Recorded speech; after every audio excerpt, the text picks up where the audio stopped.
चलिए हम आ जाते हैं कक्षा 9 गणित। देखिए आज हम लोग हल करने वाले हैं प्रश्नावली 7.3।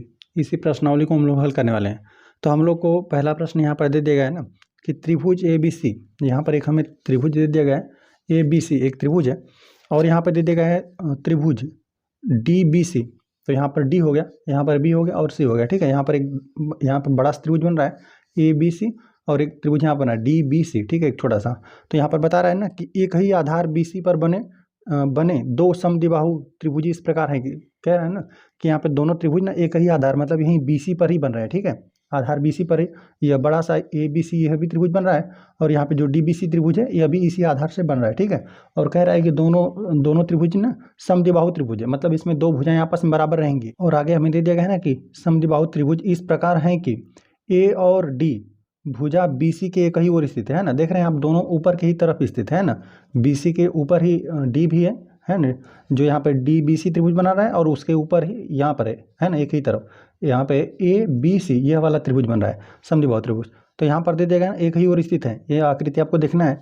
और यदि AD बढ़ाने पर BC को यहाँ पर P पर प्रतिच्छेद करे, जो यहाँ पे कह रहा है A से D हो गया ना, A से D को आगे बढ़ाने पर यहाँ पर ना BC को यहाँ पर P पर प्रतिच्छेद कर रहा है। ठीक है, तो दर्शाइए कि ये हम लोग को दिखाना है। देखिए यहाँ पर हमें दे दिया गया ना कि यहाँ पर BC के एक ही और दोनों यहाँ पर बिंदु आपको दिख रहे हैं ना, यहाँ पे ABC त्रिभुज का A बिंदु और यहाँ पे DBC त्रिभुज का D बिंदु। तो इसका मतलब ये हुआ ना कि यहाँ पर यह वाले भुजा इस वाले भुजा के आपस में बराबर आपको दे दिया गया है। ठीक है, और यहाँ पे जब DBC त्रिभुज की बात करेंगे ना तो यह वाला भुजा इस वाले भुजा को आपको पहले से ही बराबर दे दिया गया है, क्योंकि यहाँ पर BC आपका आधार है और यहाँ पे D बिंदु से होते हुए एक DBC त्रिभुज बना है और A बिंदु से होते हुए ABC त्रिभुज बना है। ठीक है, तो यही दो भुजाएं आपको बराबर दे दिया गया। इसमें बड़े वाले त्रिभुज में समद्विबाहु त्रिभुज में देखेंगे ABC में, तो यहाँ पे AB भुजा AC के बराबर है और यहाँ पे जो छोटा वाला यहाँ पे त्रिभुज बन रहा है DBC, इसमें आप देखेंगे तो यहाँ पे BD बराबर यहाँ पे CD है। ठीक है, चलिए तो पहले प्रश्न को हम लोग हल करते हैं। हम देखिए पहले प्रश्न में यहाँ पे दिखाना है ना कि यहाँ पे कुल 3-4 प्रश्न है। तो यहाँ पे दिखाना है कि त्रिभुज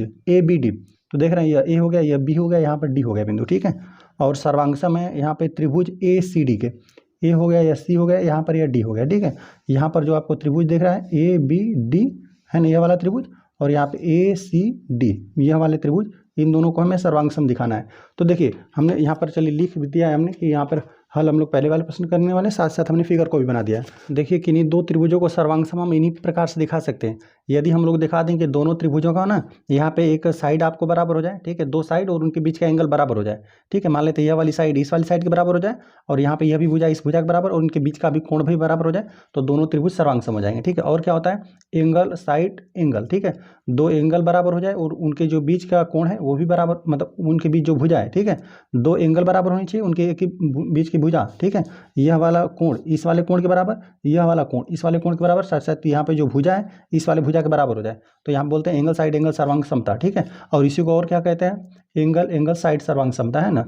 किन्हीं दो त्रिभुजों में आपके दो संगत एंगल और एक साइड संगत साइड आपको बराबर हो जाए तो आप कहते हैं कि दोनों त्रिभुज क्या है सर्वांगसम, एक दूसरे के ऊपर उठाकर रखेंगे तो एक दूसरे को एकदम ये छिपा लेंगे दोनों त्रिभुज। ठीक है, चलिए और यह होता है साइड सर्वांग समता, दोनों त्रिभुजों को एकदम एक दूसरे के बराबर सिद्ध करना है, मतलब उनके संगत कोण और संगत भुजाएं आपस में एकदम से बराबर है। इसको उठाकर इस पर रखेंगे तो पूरी तरह से ढक लेगा ना। कब ढकेगा, जब दोनों का यहाँ पे दोनों त्रिभुजों में ना साइड सर्वांग समता होनी चाहिए, मतलब यहाँ पे तीनों भुजाएं आपस में बराबर, यह वाली भुजा इस वाली भुजा के बराबर, यहाँ पे यह वाली भुजा इस भुजा के बराबर, यह वाली भुजा इस भुजा के बराबर। ठीक है, तीनों भुजाएं आपस में बराबर हैं तो इससे बोलते हैं साइड सर्वांग समता। चलिए यह होता है राइट, मतलब राइट एंगल उसमें होना चाहिए, हाइपोटेनियस मतलब कर्ण भी बराबर होना चाहिए।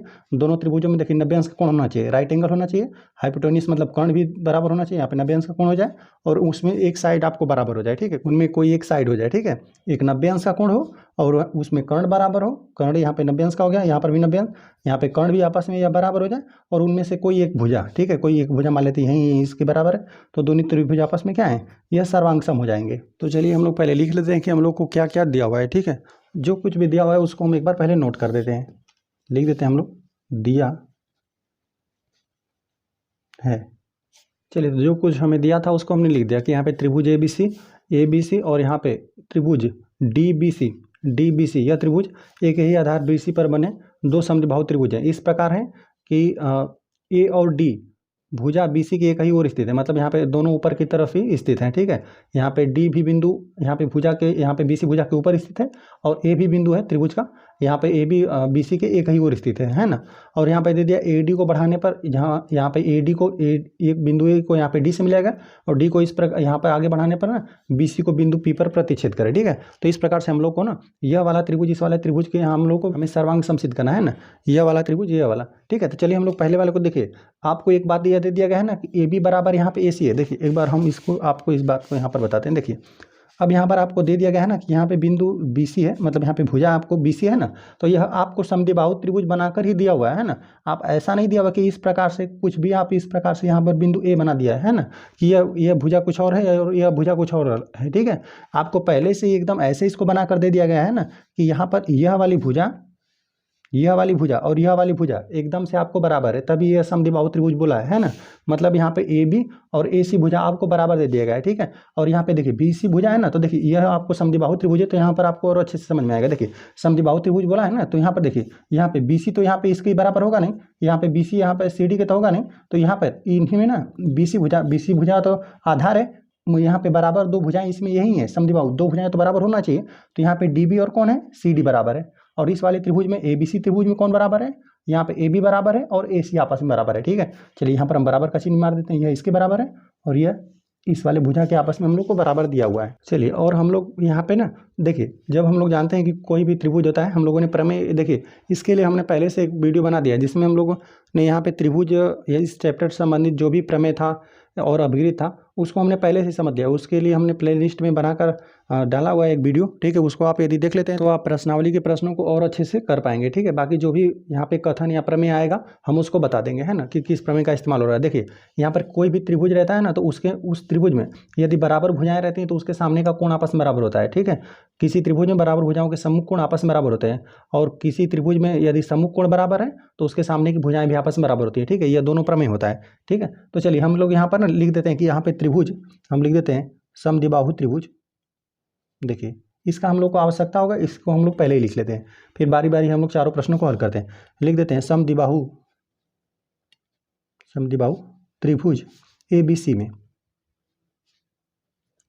में हम लोग को दे दिया गया है ए सी बराबर नहीं ए बी, समद्विबाहु त्रिभुज ए बी सी में यह बड़ा वाला त्रिभुज समद्विबाहु त्रिभुज है। इस प्रकार है कि ए बी बराबर यहाँ पे आपको ए सी दिया हुआ है। तो ठीक है, तो यहाँ पे इस त्रिभुज में ना इसके सामने का कोण आपस में बराबर हो जाएगा। ठीक है, ए बी के सामने कौन सा कोण, इतना सा पूरा कोण। ठीक है, ये बड़े वाले त्रिभुज की हम बात करें ए बी सी त्रिभुज में, यहाँ पे इस भुजा के सामने यह वाला कोण बराबर यहाँ पर हम लोग लिख देते हैं। और ए सी भुजा के सामने कौन सा कोण बना है, कोण बी, यह दोनों कोण आपस में बराबर हो जाएंगे।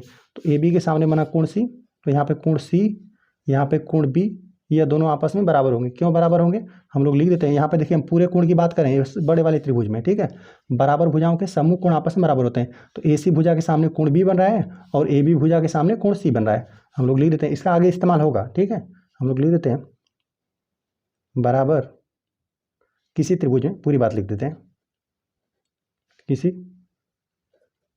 त्रिभुज में बराबर, आगे से यहाँ पे रहेगा बराबर भुजाओं के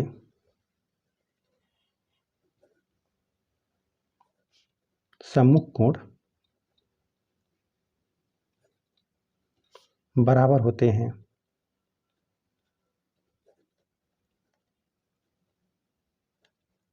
ठीक है, ये हमने लिख दिया इस त्रिभुज में समद्विबाहु त्रिभुज एबीसी में। और वहीं समद्विबाहु त्रिभुज हम लोग यहाँ पे डीबीसी की भी चर्चा कर लेते हैं, इसमें भी हम लोग को आवश्यकता पड़ेगा। ठीक है, तब हम लोग डायरेक्ट लिख देंगे, यहाँ पे लिख देते हैं समद्विबाहु त्रिभुज डीबीसी में, डीबीसी में दिया है। डीबीसी में क्या है, यहाँ पे डीबी बराबर यहाँ पे सी डी। ठीक है, बी डी बराबर सी डी भी लिख सकते हैं। ठीक है, यह दोनों भुजाएं यहाँ पे डी बी और यहाँ पे डी सी हमने सी डी लिख दिया। ठीक है, यह दोनों भुजाएं आपस में बराबर है। तब यहाँ पर क्या हो जाएगा, देखिए यहाँ पे इसके सामने कौन सा कोण बना है, इस देखिए जब डी बी सी त्रिभुज में देखेंगे ना, तो यहाँ पे डी बी के सामने कौन सा कोण, यह वाला कोण। यहाँ पे डी बी भुजा के सामने यह वाला कोण है और यहाँ पे सी डी भुजा के सामने कौन सा कोण है, इतना सा कोण है। ठीक है, यही ना त्रिभुज है डी बी सी। तो यहाँ पे सी डी भुजा के सामने इतना सा कोण बन रहा है और यहाँ पे बी डी भुजा के सामने इतना सा कोण बन रहा है। ये दोनों कोण भी आपस में बराबर हो जाएंगे। ठीक है, तो हम लोग चलिए इन दोनों का नामकरण कर देते हैं। चलिए यहाँ पे सी बी डी नामकरण कर देते हैं। इस कोण का हम लोग क्या नामकरण कर देंगे, यहाँ पे सी से गए बी पे गए डी पे, यहाँ पे लिख देते हैं कोण C B D. C B D रहेगा। सी से गए बी पे, बी से जा रहे हैं डी पे, तो कोण यही होगा। और बराबर किसके कोण, चलिए इसको डी यहाँ पे बी सी डी भी कर सकते हैं, ठीक है, नामकरण दोनों तरह से कर सकते हैं आप, बी सी डी बराबर हम लोग लिख देते कोण बी सी डी। तो हमने इस प्रकार से नामकरण कर दिया सी बी डी, और यहाँ पे बी सी डी, ये दोनों कोण आपस में बराबर है। कारण यही रहेगा, है ना, कि किसी त्रिभुज में बराबर भुजाओं के समूह कोण आपस में बराबर होते हैं, यही आप लिख दीजिएगा, ठीक है। अब चलिए हम लोग पहले प्रश्न को हल करते हैं। देखिए हम लोग को पहले प्रश्न में ना, यहाँ पर देखिए हम लोग को यहाँ पर सिद्ध करके दिखाना है आपको। यहाँ पे ए बी डी, देखिए तो त्रिभुज ए बी डी बन कहाँ रहा है, ए से गए बी पे, बी से जाना है यहाँ पे डी पे, ठीक है। तो यहाँ पे यह जो त्रिभुज आपको बन है ना, देखिए हम बना देते हैं, यह वाला त्रिभुज ए से गए बी पे, बी से जाना है डी पे, यह वाला त्रिभुज, ठीक है। आपको दिखाना है ए सी डी, यह इस वाले त्रिभुज को आपको सर्वांगसम दिखाना है। तो हम लोग सर्वांगसम इसको किस प्रकार से दिखाएंगे, देखिए हम लोग जानते हैं ना कि यह वाले बड़े वाले त्रिभुज में, ठीक है, जो यहाँ पे ए बी सी समद्विबाहु त्रिभुज है, इसमें हम लोग को पहले ही दे दिया गया है कि ए बी क्या है, ए सी के बराबर दे दिया गया है। इसमें देखिए साइड सर्वांग समता लगेगा, ठीक है। आपको यह भी ढूंढना पड़ेगा कौन सा सर्वांग समता का नियम लगेगा इसमें। देखिए हम लोग को इसमें दे दिया गया है कि यहाँ पर समद्विबाहु त्रिभुज था, तो ए बी इसमें ए सी के बराबर था, और यह भी समद्विबाहु त्रिभुज था, है ना, डी बी सी भी यह भी था, तो यह वाली भुजा इस वाली भुजा के बराबर। और देखिए ए डी भुजा का इस्तेमाल इस त्रिभुज को भी बनाने में हो रहा है, और ए डी भुजा का इस्तेमाल इस त्रिभुज में भी बनाने में हो रहा है। तो इसमें हम लोग को तीनों साइड की जानकारी है, ठीक है, तीनों भुजाओं की। तो हम लोग यही साइड सर्वांग समता से कह देंगे कि यहाँ यह दोनों त्रिभुज क्या है, आपस में सर्वांगसम है, ठीक है। तो चलिए हम लोग इसको हल करते हैं। तो हम लोग लिख देते हैं हम किन किन त्रिभुजों में चर्चा करने वाले हैं। देखिए हम लोग लिख देते हैं, देखिए त्रिभुज ए बी डी में चर्चा करेंगे हम लोग, और ए सी डी में, इन्हीं दोनों त्रिभुजों में हम लोग चर्चा करेंगे, और दिखाते हैं तीनों साइड बराबर। हम लोग लिख देते हैं त्रिभुज ए बी डी तथा त्रिभुज ए सी डी में हम दोनों त्रिभुजों में तीनों साइड आपको बराबर दिखाते हैं। देखिए यहाँ पे जो पहले हम लोग को दे दिया गया था कि ए बी सी समद्विबाहु त्रिभुज है, तो इसमें ए बी और ए सी भुजाएं आपस में बराबर दे दिया गया था, यह वाली भुजा इस वाली भुजा के आपस में बराबर। तो हम लोग लिख देते हैं ए बी बराबर यहाँ पे ए सी, यह हम लोग को दिया हुआ था, है ना। और यदि पूरा कारण लिखना रहेंगे तो आप लिख देंगे कि यहाँ पे ए बी सी समद्विबाहु त्रिभुज है, जिसमें क्या है ए बी और ए सी क्या है, आपस में बराबर है, यह हो गया। और देखिए इसमें जो दूसरी वाली भुजा है ना, यह डी बी क्या है, यह भी क्या है, इसके बराबर है सी डी के, ठीक है। नामकरण किसी प्रकार से कर दीजिए। चलिए यहाँ पर बी डी लिख देते हैं, इसको सी डी लिख देते हैं। यह वाली भुजा भी क्या है, बी डी और सी डी आपस में बराबर है। क्यों, क्योंकि यहाँ पे जो डी बी सी था यह एक समद्विबाहु त्रिभुज था, है ना, जिसमें यह दोनों भुजाएं आपस में बराबर थी। यह भी हम लोग लिख देते हैं, यहाँ पे बी डी बराबर यहाँ पे सी डी, ठीक है, यह भी हम लोग को दिया है, ठीक है। और देखिए ए डी का इस्तेमाल, ए डी भुजा का इस्तेमाल इस त्रिभुज में भी हो रहा है, ए डी भुजा का इस्तेमाल इस त्रिभुज में भी हो रहा है, ठीक है। तो यह उभयनिष्ठ हो जाएगा, ए डी बराबर ए डी, यह हो गया दोनों में उभयनिष्ठ। तो साइड सर्वांग समता से देख रहे हैं कि यह भी साइड बराबर है, यह भी साइड और यह भी साइड, तो यहाँ पर लिख देंगे दोनों त्रिभुज को आपस में आप सर्वांगसम दिखा दीजिए, ठीक है। तो चलिए एक त्रिभुज का तो आप नामकरण कर लीजिए। यहाँ पे हम त्रिभुज देखिए ए से गए 20 पे, 20 जाना है डी पे, डी है, ए बी डी है, और हमें सर्वांगसम दिखाना है। तो देखिए सर्वांगसम लिखते हुए आप ध्यान देंगे, ठीक है। देखिए यहाँ पे ए से गए आप बी पे, 20 जाना है डी पे, इस प्रकार से आप नामकरण कर रहे हैं ना। तो देखिए यह संगत बराबर किसके है, ए सी के बराबर है, तो नामकरण आप इसी प्रकार से करेंगे, ए सी डी करेंगे, ठीक है, क्योंकि यह वाली भुजा क्या है, इसके बराबर है। तो ए से गए आप बी पे, बी से जा रहे हैं डी पे, तो ए से जाएंगे आप सी पे, सी से जाएंगे डी पे, तो ए सी डी हो जाएगा नामकरण, ठीक है। त्रिभुज ए सी रहेगा, ए सी डी। चलिए यहाँ पर हमने पहला तो सिद्ध कर दिया, यहाँ पे ए बी डी और सर्वांगसम हमने दिखा दिया ए सी डी के, ठीक है। अब चलिए हम लोग सेकंड वाले को हल कर लेते हैं। देखिए हम लोग को सेकंड में यहाँ पर दे दिया गया है ना कि यहाँ पर हमें त्रिभुज किसको दिखाना है, यहाँ पे ए बी पी को। देखिए तो ए बी पी है कहाँ पे, देखिए ए से जाना है आपको बी पे ना, ए बी पी मतलब इस त्रिभुज की आपको बात कर रहे हैं, यहाँ पर इस वाले त्रिभुज को, ठीक है। और फिर इसकी बात करेगा आपको ए सी पी को, तो इस वाले त्रिभुज की आपको बात कर रहा है। इन दोनों त्रिभुजों को आपको सर्वांगसम दिखाना है। तो देखिए इसको हम लोग सर्वांगसम किस प्रकार से दिखाएंगे। देखिए हम लोग को पहले ए बी सी त्रिभुज में हम लोग को दे दिया है कि ए बी और ए सी आपस में बराबर है, ठीक है। इन दोनों त्रिभुजों में हम चर्चा कर रहे हैं। यहाँ पे ए पी बी और ए पी सी समझ सकते हैं, इसको नामकरण इस प्रकार से किया गया है, ए बी पी और ए सी पी, इन दोनों त्रिभुजों में हम बता रहे हैं, ठीक है। तो देखिए ए बी और यहाँ पे ए सी आपस में पहले ही हम लोग को बराबर दे दिया गया है, ठीक है। और देख रहे हैं कि ए पी जो ए पी भुजा है उसका इस त्रिभुज में भी इस्तेमाल हो रहा है, ए पी का इस्तेमाल इस त्रिभुज में भी हो रहा है। और साथ साथ देखिए अभी हम लोग इन्हें इसी को सिद्ध कर दिया, ठीक है। इन दोनों त्रिभुज में हमने जब सिद्ध कर दिया ए बी, यहाँ पे ए बी डी में और ए सी डी में, इन दोनों त्रिभुजों को अभी हमने सर्वांग सम दिखा दिया, तो यहाँ पे संगत कोण आपस में बराबर हो जाएगा। यहाँ पर यह वाला कोण इस वाले कोण के बराबर हो गया, ठीक है। और यहाँ पे हम लोग देख रहे हैं कि यह वाली भुजा का इस्तेमाल दोनों त्रिभुज में हो रहा है, और यह वाली भुजा ए बी बराबर यहाँ पे ए सी आपको पहले ही दिया हुआ था, तो हम लोग कह देंगे कि देखिए साइड हो गया, फिर यहाँ पर एंगल, और फिर यहाँ पे साइड, साइड एंगल साइड सर्वांग समता से हम लोग कह देंगे कि दोनों त्रिभुज के आपस में सर्वांग सम है, ठीक है। तो चलिए इसको भी सिद्ध कर लिया जाए। तो हम लोग लिख देते हैं किन किन त्रिभुजों में हमने चर्चा किया। त्रिभुज ए बी ए रहेगा, ए बी पी तथा ए सी पी में, इन दोनों त्रिभुजों में हम लोग दिखाते हैं कि यहाँ पे साइड एंगल साइड सर्वांग समता, ठीक है। देखिए यहाँ पर हमने अभी यहाँ पर हम लोग को पहले ही दे दिया गया है कि यहाँ पे त्रिभुज ए बी सी में ना ए बी बराबर ए सी हम लोग को पहले ही दे दिया गया है, ठीक है। तो ए बी बराबर ए सी हम लोग नोट करते हैं, लिखते हैं ए बी बराबर ए सी, ठीक है। यह त्रिभुज जो हम लोग का ए बी सी त्रिभुज था वह समद्विबाहु त्रिभुज था, जिसमें यह दोनों भुजाएं आपस में हम लोग को बराबर दिया हुआ था। तो यहाँ पर हम लोग लिख देते हैं दिया है, ठीक है, ये हो गया। चलिए और यह वाला कोण हम लोग बराबर लिख देते हैं, ठीक है। देखिए यहाँ पर जो इतना सा कोण बना है ना, यहाँ पे बी ए पी, इतना सा कोण इस वाले कोण के सी ए पी, इतना से कोण के आपको बराबर है। और ये किस प्रकार से बराबर है, क्योंकि अभी हमने इन दोनों त्रिभुजों को सर्वांग सम सिद्ध कर दिया, ठीक है। यहाँ पे इन दोनों त्रिभुजों को सर्वांग सम हमने साइड सर्वांग समता सिद्ध कर दिया ना, तो देखिए यह वाला कोण इस वाले कोण के बराबर हो गया, यह वाला कोण इस वाले कोण के बराबर हो गया, साथ साथ यह वाला कोण इस वाले कोण के बराबर हो गया संगत कोण से, ठीक है। तो यहाँ पे तीनों भुजाएं आपस में बराबर थी, तो तीनों संगत कोण भी आपस में बराबर हो जाएंगे, ठीक है। यहाँ पर जो इतना सा कोण बना इस वाले कोण के बराबर हो गया, ठीक है। तो इसका आप बी ए डी भी नामकरण कर सकते हैं या बी ए पी भी नामकरण कर सकते हैं ना, दोनों तरह से इसी कोण का आपको बात होगा।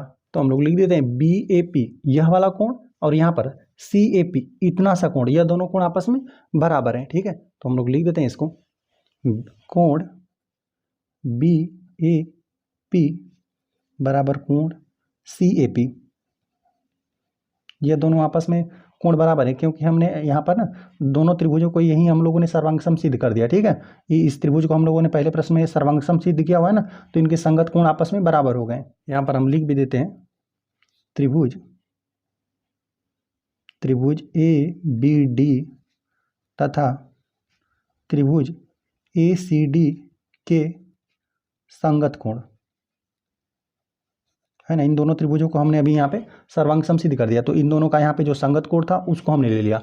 और साथ साथ अब यहाँ पर हम लोग लास्ट में लिख देते हैं कि एपी जो यहाँ पे रेखाखंड है ना, इसका एपी भुजा का इस्तेमाल इस त्रिभुज में हो रहा है, एपी भुजा का इस्तेमाल इस त्रिभुज में भी हो रहा है, ठीक है। एपी उभयनिष्ठ है, तो हम लोग लिख देते हैं एपी बराबर यहाँ पे एपी यह है उभयनिष्ठ। तो चलिए यह हो गया आपका साइड हो गया, यह हो गया आपका एंगल, और यह आपका हो गया साइड। तो साइड एंगल साइड सर्वांग समता से हम लोग कह देते हैं कि दोनों त्रिभुज आपस में सर्वांग सम है। और हम लोग जिस प्रकार से नामकरण किया, एक आप त्रिभुज लिख दीजिए, ठीक है। एक त्रिभुज चलिए ए पी बी किया था हमने ए बी पी ना, ए बी पी हमने लिख दिया, ठीक है। अब सर्वांग सम आप देख लीजिए, अब संगत भुजाओं और संगत कोणों का ध्यान दीजिए, ठीक है। देखिए ए से यहाँ पे ए बिंदु से गए आप बी पे, बी से जाना है आपको पी पर, ठीक है, इसी बिंदु पर। तो आप देखिए इस भुजा का संगत भुजा यह वाली भुजा है, तो आप भी जाएंगे ए से जाएंगे सी पे और सी से जाएंगे पी पे। इसी प्रकार से आप नामकरण करेंगे संगत भुजाओं और संगत कोणों का ध्यान देते हुए। तो यहाँ पे त्रिभुज हो जाएगा ए सी पी। चलिए इन दोनों को तो हमने सिद्ध कर दिया, अब आ जाते हैं हम लोग थर्ड वाले पे, ठीक है। दो हमने सिद्ध कर दिया। देखिए अब थर्ड हमें दे दिया गया है ना कि यहाँ पे ए पी जो है ना, कोण ए और कोण डी दोनों को समद्विभाजित करता है, मतलब दो बराबर भागों में बांटता है। तो देखिए हम लोगों ने अभी इसको तो दो बार हमने सिद्ध कर दिया, ठीक है। कि इतना सा कोण इतने से कोण के आपस में बराबर है, ठीक है। जब हमने पहले भी सिद्ध कर दिया था कि ए बी डी सर्वांग सम ए सी डी, इसको हमने सिद्ध कर दिया, तो यहाँ पर इतना सा कोण इस कोण के बराबर हो गया। और जब हमने पुनः भी सिद्ध कर दिया ए बी पी सर्वांग सम ए सी पी, ठीक है, तभी ये अभी दोनों आपस में, मतलब ये दोनों कोण आपस में बराबर है, यह तो हो गया। लेकिन अभी हम लोग को सिद्ध करना है कि देखिए कि यहाँ पर जो ए पी आ रहा है ना, यहाँ पे कोण ए को तो हम लोग बता देंगे कि दो बराबर भागों में बांट रहा है ना, क्योंकि इसको आधा कर दिया, इसको आधा कर दिया, दो बराबर कर दिया। यहाँ पे AP। लेकिन अभी इसको हम लोग को बराबर बताने के लिए ना, देखिए अभी हम लोग को इतना भी बताना है कि इतना सा कोण इतने से कोण के बराबर है ना। यह हम लोग दिखाएंगे तभी हम लोग कह पाएंगे कि यह कोण हम लोग यह कोण आपस में बराबर दिखा पाएँ, तभी हम लोग कह पाएंगे कि यहाँ पे AP जो है कोण D को समविभाजित करता है। यह वाला कोण और यह वाले कोण को दो बराबर भागों में बांटता है। मतलब यहाँ से जो यहाँ पूरा कोण है ना, इसको आधा यह कर दिया, आधा यह कर दिया, तो इन दोनों को हम लोग को बराबर दिखाना पड़ेगा। मतलब यहाँ पे जो DPB यह त्रिभुज है ना, इसको हम लोग को सर्वांग सम सिद्ध करना पड़ेगा इन दोनों को, ठीक है। DPB को और DPC को, इन दोनों त्रिभुजों को सर्वांग सम हम लोग सिद्ध कर देंगे ना, तभी यहाँ पर संगत कोण से हम लोग कह पाएंगे कि ये वाला कोण इस वाले कोण के बराबर है। यह तो पहला वाला तो हो जाएगा, ठीक है। हम लोग इतना अभी हम लोग जितना सिद्ध कर दिए उसमें हम लोग बता देंगे कि AP कोण A को समद्विभाजित करता है। लेकिन अभी कोण D के बारे में बताने में अभी इस कोण को और इतने कोण को आपस में हम लोग को बराबर दिखाना पड़ेगा, ठीक है। तो चलिए इसको हम लोग सिद्ध करते हैं। चलिए तो यही हम लोग का फिगर है, बाकी हम लोग अब इस पर कर ले रहे हैं। यहाँ पे चलिए इन दोनों त्रिभुजों को हम सर्वांग सम दिखा दे रहे हैं, ठीक है। कि यहाँ पे DPB सर्वांग सम यहाँ पे DPC, ठीक है। इन दोनों त्रिभुजों को हम दिखाते हैं, लिख देते हैं त्रिभुज यहाँ पे DPB, त्रिभुज DPB। यह थर्ड वाला हम लोग सिद्ध कर रहे हैं, ठीक है। थर्ड वाले के लिए यहाँ पर हम लोग लिख देते हैं त्रिभुज DPB तथा त्रिभुज DPC में इन दोनों त्रिभुजों को हम लोग सर्वांग सम दिखाना चाह रहे हैं, ठीक है। तो यह तो हम लोग को समद्विबाहु त्रिभुज पहले ही दे दिया गया था कि DPC यह एक समद्विबाहु त्रिभुज है जिसमें यह वाली भुजा और यह वाली भुजा आपस में बराबर है, ठीक है। यहाँ पे DP बराबर यहाँ पे DC आपको दे दिया गया है, ठीक है। यहाँ पे BD बराबर यहाँ पे आपको CD पहले ही दे दिया गया था कि यहाँ पर हम लोग को बता दिया गया था कि यहाँ पे DBC यह समद्विबाहु त्रिभुज है, ठीक है। तो हम लोग को लिख देते हैं यहाँ पे DBD करके लिख देते हैं, BD बराबर यहाँ पे CD, यह हम लोग को दिया ही हुआ है, ठीक है। यह हम लोग को पहले ही दिया था, ठीक है। और देखिए यहाँ पे ना यह वाली जो भुजा है DP यह उभयनिष्ठ है, इसका दोनों में इस्तेमाल हो रहा है, दोनों त्रिभुज को बनाने में इसमें इसका इस्तेमाल हो रहा है DP का, इस त्रिभुज में भी और इस त्रिभुज में भी, ठीक है। तो हम लोग इसको उभयनिष्ठ लिख देते हैं, DP बराबर DP, यह है उभयनिष्ठ, ठीक है। और देखिए यह वाली भुजा जो है ना, इसको हमने अभी देखिए यह बड़ा वाला जो त्रिभुज आपको दिख रहा है ना ABP और ACP, इसको अभी तो हमने सर्वांग सम सिद्ध कर दिया, ठीक है। तो यहाँ पे यह वाली भुजा इस वाली भुजा के बराबर हो गया, ठीक है। यहाँ पे अभी हम लोगों ने सिद्ध कर दिया ना कि देखिए यहाँ पर हमने अभी सिद्ध कर दिया कि ABP और ACP इन दोनों को हमने सर्वांग सम सिद्ध किया, ठीक है। सेकेंड वाले प्रश्न में ABP को और ACP को, तो यहाँ पे देखिए BP और यहाँ पे CP यह दोनों आपस में बराबर हो जाएगा। देखिए यह वाली भुजा BP और CP, देखिए यहाँ पर हम बताते हैं, यही हमने सिद्ध कर दिया। देखिए तो BP यह संगत भुजा और यहाँ पे CP, BP और यहाँ पे CP दोनों यहाँ पे संगत भुजा से क्या हो जाएगा, ये संगत भुजा आपस में बराबर हो जाएगा। हम लोग साइड सर्वांग समता से इसको हम लोग बराबर दिखाना चाह रहे हैं, ठीक है। साइड सर्वांग समता से हम दिखा देंगे दोनों त्रिभुज के आपस में सर्वांग सम है। तो हम लोग लिख देते हैं BP बराबर CP। तो यहाँ पे त्रिभुज ABP तथा त्रिभुज ACP की संगत भुजा है, तभी हमने यहाँ पे BP और यहाँ पे CP को आपस में बराबर कहा। यह भी हो गया साइड, यह भी हमने बता दिया साइड और यह भी बता दिया साइड। तो साइड सर्वांग समता से हम लोग क्या देंगे, दोनों त्रिभुज के आपस में सर्वांग सम है। तो चलिए DPB नामकरण कर देते हैं, त्रिभुज D से गए P पे, P से गए B पे, DPB और यहाँ पे सर्वांग सम हम लोग दिखा देते हैं त्रिभुज। देखिए यहाँ पे इस भुजा तो यह स्वयं के उभयनिष्ठ ही था, ठीक है। DP के बराबर ही होगा और DP से जा रहे हैं यहाँ पे BP पे, ठीक है। तो यहाँ पर भी आप जाएंगे यहाँ पे CP पे, ठीक है। तो यहाँ पे DPB नामकरण कर दिया, तो DPC नामकरण करना पड़ेगा आपको, DPC। तो इस प्रकार से हमने दोनों त्रिभुजों को आपस में हमने सर्वांग सम दिखा दिया। तो अब हम लोग कह सकते हैं कि यह वाला कोण क्या है, इस वाले कोण के आपस में बराबर हो जाएगा, ठीक है। यह वाला कोण इतना सा कोण इस वाले कोण के बराबर हो जाएगा। तो हम लोग कह देंगे कि यहाँ पे जो D पर पूरा कोण बन रहा था उसको AD जो AP यहाँ पर भुजा थी ना वो समद्विभाजित कर रहा था, इतना वाले कोण अब इतने वाले कोण को हम लोग बराबर कह सकते हैं, ठीक है। और ये तो हम लोग को पहले ही ज्ञात था, अब भी ज्ञात हो गया है ना कि यहाँ पर यह वाली भुजा इस वाली भुजा के बराबर रहेगी और इतना सा जो कोण बनेगा इस वाले कोण के बराबर रहेगा, है ना, जो कि 90-90 अंश रहेगा दोनों। तो चलिए यहाँ पे इन दोनों त्रिभुजों को हमने सर्वांग सम दिखा दिया, DPB को और यहाँ पे DPC को। तो यहाँ पर हम लोग बता देते हैं कि यह वाला कोण इस वाले कोण के आपस में बराबर है, ठीक है। यहाँ पे संगत कोण से हम लोग बोल देंगे, है ना। तो यहाँ पर हम लोग लिख देते हैं, चलिए जिस प्रकार से आपको नामकरण करना है कर दीजिए। यहाँ पे इस प्रकार से BDP भी कर सकते हैं, यहाँ पे PDB भी कर सकते हैं, ठीक है। तो जैसे आप पीछा करें, चलिए नामकरण कर देते हैं PDB, कोण PDB, ठीक है। P से गए D पे, D से जाना है B पे, PDB यहाँ पे बराबर हो जाएगा कोण PDC के, यह कोण आपस में बराबर हो जाएगा, कोण PDC, यह दोनों कोण आपस में बराबर हो गए। क्यों बराबर हो गया? CPCT से हम लोग लिख देते हैं, जब दो त्रिभुज सर्वांग हो जाते हैं ना, तो संगत कोण और संगत भुजाएं आपस में बराबर हो जाती हैं, तो उसको शॉर्ट फॉर्म में दिखाने के लिए इसी प्रकार से इस्तेमाल करते हैं CPCT का, है ना। यहाँ पर यह संगत कोण है, संगत, यह कोण है, संगत कोण आपस में बराबर हो गया। चलिए, तो यह हमने दिखा दिया, ठीक है। और यहाँ पर मतलब हम लोग देखिए, यहाँ पे जो AB आ रहा है ना, हमने दिखा दिया कि यह वाला कोण इस वाले कोण के बराबर है, और यहाँ पे इस वाले त्रिभुज को हमने पहले ही सर्वांग सिद्ध कर दिया है, ठीक है, कि यहाँ पे इस वाले त्रिभुज को, है ना, ये बड़े वाले त्रिभुज में भी ले सकते हैं और छोटे वाले त्रिभुज से भी आप बता सकते हैं। तो चलिए यहाँ पर हम इसको बता देते हैं कि यहाँ पर इतना सा जो कोण बन रहा है और इतने से कोण के आपस में बराबर है ना, तभी हम लोग बता पाएंगे कि AP जो क्या कर दिया, इसको जो मतलब यहाँ पे जो पूरा कोण था उसको दो बराबर भाग में बांट दिया, ठीक है। चलिए हम लोग लिख देते हैं कि यह वाला कोण और यह वाला कोण आपस में बराबर है, ठीक है। तो चलिए यहाँ पे BAP लिख देते हैं और उसको CAP लिख देते हैं, BAP बड़े वाले त्रिभुज में कोण हो जाएगा BAP बराबर कोण CAP हम लिख दिया, देखिए BAP लिख दिया और CAP लिख दिया, इतने से कोण को, ठीक है। और यहाँ पर हमने इसको किस प्रकार से हमने बताया, इस वाले त्रिभुज को अभी हमने सर्वांग सिद्ध किया, जिसका इस प्रकार से नामकरण था, है ना, कि यहाँ पे ABP नामकरण था और उसका जिसका यहाँ पे ACP नामकरण था, है ना। सेकेंड वाले में ही हमने सिद्ध कर दिया, है ना, कि यहाँ पे ABP सर्वांग सम, यहाँ पे ACP सर्वांग सम, तो इसका यह संगत कोण है, यह वाला कोण इस वाले कोण के आपस में बराबर हो गया, है ना। तो यहाँ पे इन दोनों कोणों को हमने लिख दिया, ठीक है। और यहाँ पे लिखना रहेगा तो हम लोग लिख देते हैं त्रिभुज यहाँ पे ABP तथा त्रिभुज ACP का हम लोग लिख देते हैं संगत कोण है। तो इस प्रकार से हमने दिखा दिया कि यह वाला कोण इस वाले कोण के बराबर है, यह वाला कोण इस प्रकार, यह वाला कोण इस वाले कोण के बराबर है। मतलब यहाँ पे AP जो है ना, यहाँ पे जो पूरे कोण को क्या किया, दो बराबर भागों में बांट दिया, और यहाँ पर भी जो इतना कोण बन रहा था ना, इसको दो बराबर भागों में बांटते आया हुआ है, ठीक है। AP हम लोग लिख देते हैं, अतः AP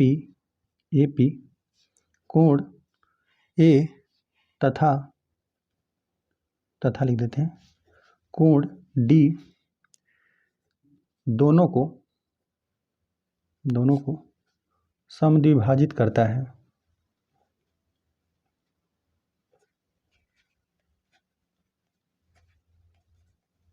चलिए आ जाते हम लोग चौथे वाले प्रश्न में। चौथा इसमें हम लोग को दे दिया था ना कि AP जो है ना रेखाखंड BC का लंब समद्विभाजक है। मतलब यहाँ पे AB पर ना, यहाँ AC रेखा पर ना, ये जो AP आ रहा है ना, इसको लंब है, साथ साथ यहाँ पर हमें दिखाना है ना कि यहाँ पर ये 90 अंश का कोण है, यह भी 90 अंश का कोण है, यह भी 90 अंश का कोण है, ठीक है। और इस पर यह वाली भुजा इस वाले भुजा के हम लोग को बराबर भी दिखाना आता है, ठीक है। तो चलिए इसको हम लोग सिद्ध कर देते हैं। तो चलिए हम लोग चौथे वाले को हल कर लेते हैं, लिख देते हैं। देखिए यहाँ पर हम दिखा देते हैं कि, है ना, यहाँ पे जो BP है वह CP के आपस में बराबर है, तो इसको हम लोगों ने तो कई बार सिद्ध कर दिया, ठीक है। चलिए इस बड़े वाले त्रिभुज से ही हम लोग लिख देते हैं, ठीक है। यहाँ पर बड़े वाले त्रिभुज में हमने ABP और सर्वांग सम दिखाया हुआ है ACP के, तो यहाँ पे यह वाली भुजा इस वाली भुजा के आपस में बराबर हो गई, संगत भुजा से हम लोग लिख देते हैं, ठीक है। हम लोग लिख देते हैं कि यहाँ पे BP बराबर CP, ठीक है, यहाँ पे BP बराबर यहाँ पे CP, क्योंकि हमने अभी सिद्ध कर दिया, सिद्ध किया हुआ है हम लोगों ने। यहाँ पे त्रिभुज ABP सर्वांग सम, यहाँ पे त्रिभुज ACP, इन दोनों को हमने सर्वांग सम सिद्ध कर दिया हुआ है, जो कि हम लोग का सेकंड प्रश्न था, है ना, कि हम लोग लिख देते हैं संगत भुजा से हमने कह दिया कि BP और यहाँ पे CP आपस में बराबर हैं। देखिए, और साथ साथ हमने जब ABP को और यहाँ पे ACP को हमने यहाँ पे जब सर्वांग सम सिद्ध कर दिया ना, तो इतना सा कोण इस कोण के आपस में बराबर होगा, ठीक है। यहाँ पे यह कोण और इस वाले कोण के आपस में बराबर हो गया। तो हम लोग देख रहे हैं ना कि यहाँ पर पूरा यह एक रेखा है, ठीक है, ये एक भुजा है ना, इस पर दो कोण बन रहा है, यह एक यह, ठीक है, और दोनों आपस में बराबर है, तो दोनों कितना बनेगा, 90 अंश। ये हमने पहले भी आपको बताया, ठीक है, कि यहाँ पर यह क्या होगा, 90 अंश का ही कोण बनेगा, ठीक है, क्योंकि यह वाला कोण इस वाले कोण के बराबर है साथ साथ BC एक रेखा है, ठीक है, मतलब BC एक भुजा है। तो यहाँ पर इन दोनों आसन्न कोणों का योगफल कितना 180 अंश हो जाएगा। तो हम लोग लिख देते हैं कि APB कोण APB बराबर यहाँ पे कोण APC कोण APC। देखिए APB यह वाला कोण और APC यह वाला कोण, यह दोनों कोण क्या होंगे आपस में बराबर रहेंगे। यह भी CPCT संगत भुजा और दो त्रिभुज आपस में सर्वांग सम है, तो उनके यहाँ पे संगत भाग बराबर होते हैं, ठीक है। तो ये आपका संगत कोण है, ठीक है, संगत कोण आपस में बराबर हो गया। चलिए, तो इन दोनों कोणों का योगफल कितना होना चाहिए 180 अंश होना चाहिए, ठीक है।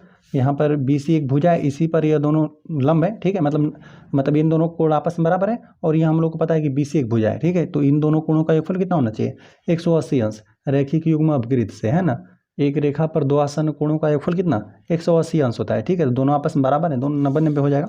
बाकी यहाँ पर हम करके भी आपको बता देते हैं। इन दोनों कोणों को जोड़ेंगे तो हम लोग लिख देते हैं दोनों कोणों का योगफल कितना होना चाहिए। कोण APB धन कोण यहाँ पे APC बराबर यहाँ पे होना चाहिए 180 अंश। क्यों, कारण यहाँ पे लिख देते हैं रैखिक युग्म अभिगृहित, ठीक है। और बस इसको हम लोग आगे हल करते हैं, ठीक है। तो ये दोनों आपस में बराबर ही हैं, ठीक है, ये दोनों आपस में बराबर है। तो APB के स्थान पर APC रख दीजिए, दोनों आपस में बराबर है, दोनों के स्थान पर एक ही रख दीजिए, ठीक है। तो चलिए APB के स्थान पर हम लोग यही कोण रख देते हैं, कोण APC ही रख देते हैं धन यहाँ पे कोण हो जाएगा APC बराबर यहाँ पे 180 अंश। दोनों आपस में बराबर है, जुड़ जाएगा, दो कोण APC हो जाएगा, ठीक है, बराबर यहाँ पे 180 अंश। कोण APC बराबर हो जाएगा 180 अंश में आप 2 से भाग देना पड़ेगा, ठीक है। 2 से जब भाग देंगे तो ये कितना आ जाएगा 90 अंश आ जाएगा, ठीक है। हमने लिख दिया कि यहाँ बता दिया कि यहाँ पर कोण भी यह 90 अंश है और साथ साथ ये हमारी भुजा भी आपस में बराबर है, ठीक है। मतलब ये इतनी सी भुजा को इस भुजा के बराबर हमने बता दिया, यह कोण हमने 90 अंश बता दिया, ठीक है। एक को भी बता देंगे तो हो जाएगा, यह 90 अंश है। मतलब जो AP क्या कर रहा है BC पर लंब भी है, साथ ही साथ BC को क्या कर रहा है समद्विभाजित भी कर रहा है, 2 बराबर भागों में बांट रहा है, यह वाला भुजा और यह वाली भुजा को बराबर भागों में बांट रहा है, ठीक है, और साथ साथ 90 अंश का कोण बना रहा है। तो बस इसी बात को हम लोग यहाँ पे लिख देते हैं। चलिए यहीं पर हम लोग लिख देते हैं, अतः रेखाखंड AP भुजा BC का लंब समद्विभाजक है, लंब समद्विभाजक है, ठीक है। तो यहाँ पे लंब समद्विभाजक हम लोग को दिखाने के लिए हमने दिखाया कि यहाँ पे BP और CP को भी बराबर दिखाया और साथ साथ हमने कोण दिखाया कि यह 90 अंश का यहाँ पे कोण भी बना रहा है। ACP जो यहाँ पे कोण है 180 बटा यहाँ पे 2 बराबर यहाँ पे 90 अंश आया हम लोग का, यह कितना है 90 अंश है। तभी हमने यहाँ पर बता पाए कि अतः रेखाखंड AP क्या है भुजा BC का लंब समद्विभाजक है, ठीक है। तो इस प्रकार से प्रश्न तो हम लोग का हल हो गया।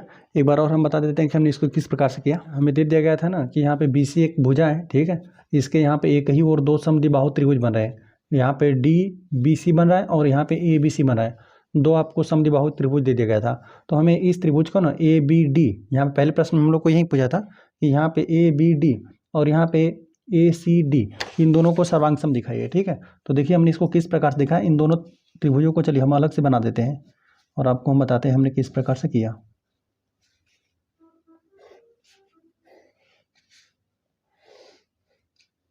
यहाँ पे ये सीधी लाइन रहेगा, यहाँ पे इस प्रकार सीधी लाइन रहेगा, देखिए। तो यहाँ पर बिंदु A था, ठीक है, ABD को बनाते हैं, ABD को हमने बना दिया, ठीक है।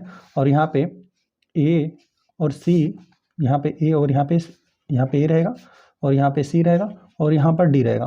तो इन दोनों त्रिभुजों को हम लोग सर्वांग सम दिखाना था। तो हमें पहले दे दिया गया था कि ABC यहाँ पे समद्विबाहु त्रिभुज था, तो इसमें ये वाली भुजा बराबर था, AB और AC बराबर था, AB और यहाँ पे AC आपस में बराबर दिया गया था, ठीक है।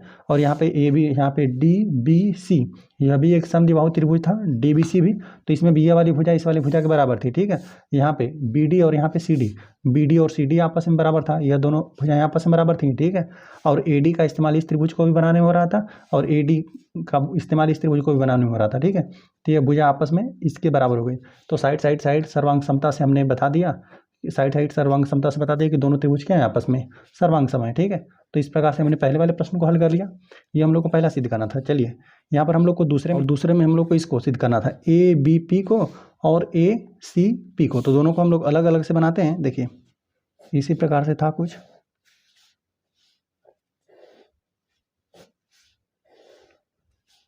देखिए यहाँ पर था ए और यहाँ पर था बी और यहाँ पर था पी। ठीक है, और यहाँ पर भी ए था, यहाँ पर सी था और यहाँ पर पी था। इन दोनों त्रिभुजों को हम लोग को सर्वांग सम सिद्ध करना था। इसको हमने किस प्रकार सिद्ध कर दिया, देखिए यहाँ पे ए बी और ए सी ये हम लोग को पहले ही आपस में बराबर दे दिया गया था, है ना। दोनों त्रिभुज को यहाँ पे हम लोग को यहाँ पे समद्विबाहु बोला था, है ना। ए बी और ए सी यह पहले ही हम लोग को बराबर दे दिया गया था कि यहाँ पे ए बी और ए सी आपस में बराबर है। और यहाँ पे पहले वाले प्रश्न में हमने यही सिद्ध कर दिया कि यहाँ पर इतना जो कोण बना है ना, इस वाले कोण के आपस में बराबर है। मतलब यहाँ पे यह वाला कोण इस वाले कोण के आपस में बराबर है। और देखिए यह वाली साइड आपस में बराबर हो गई और यहाँ पे यह एंगल और ए पी का इस्तेमाल इस त्रिभुज को भी बनाने में हो रहा था, ए बी का इस्तेमाल इस त्रिभुज में भी बनाने में हो रहा था। ठीक है, तो यहाँ पर हम लोगों ने साइड एंगल साइड सर्वांग समता से कह दिया कि दोनों त्रिभुज आपस में सर्वांग सम है।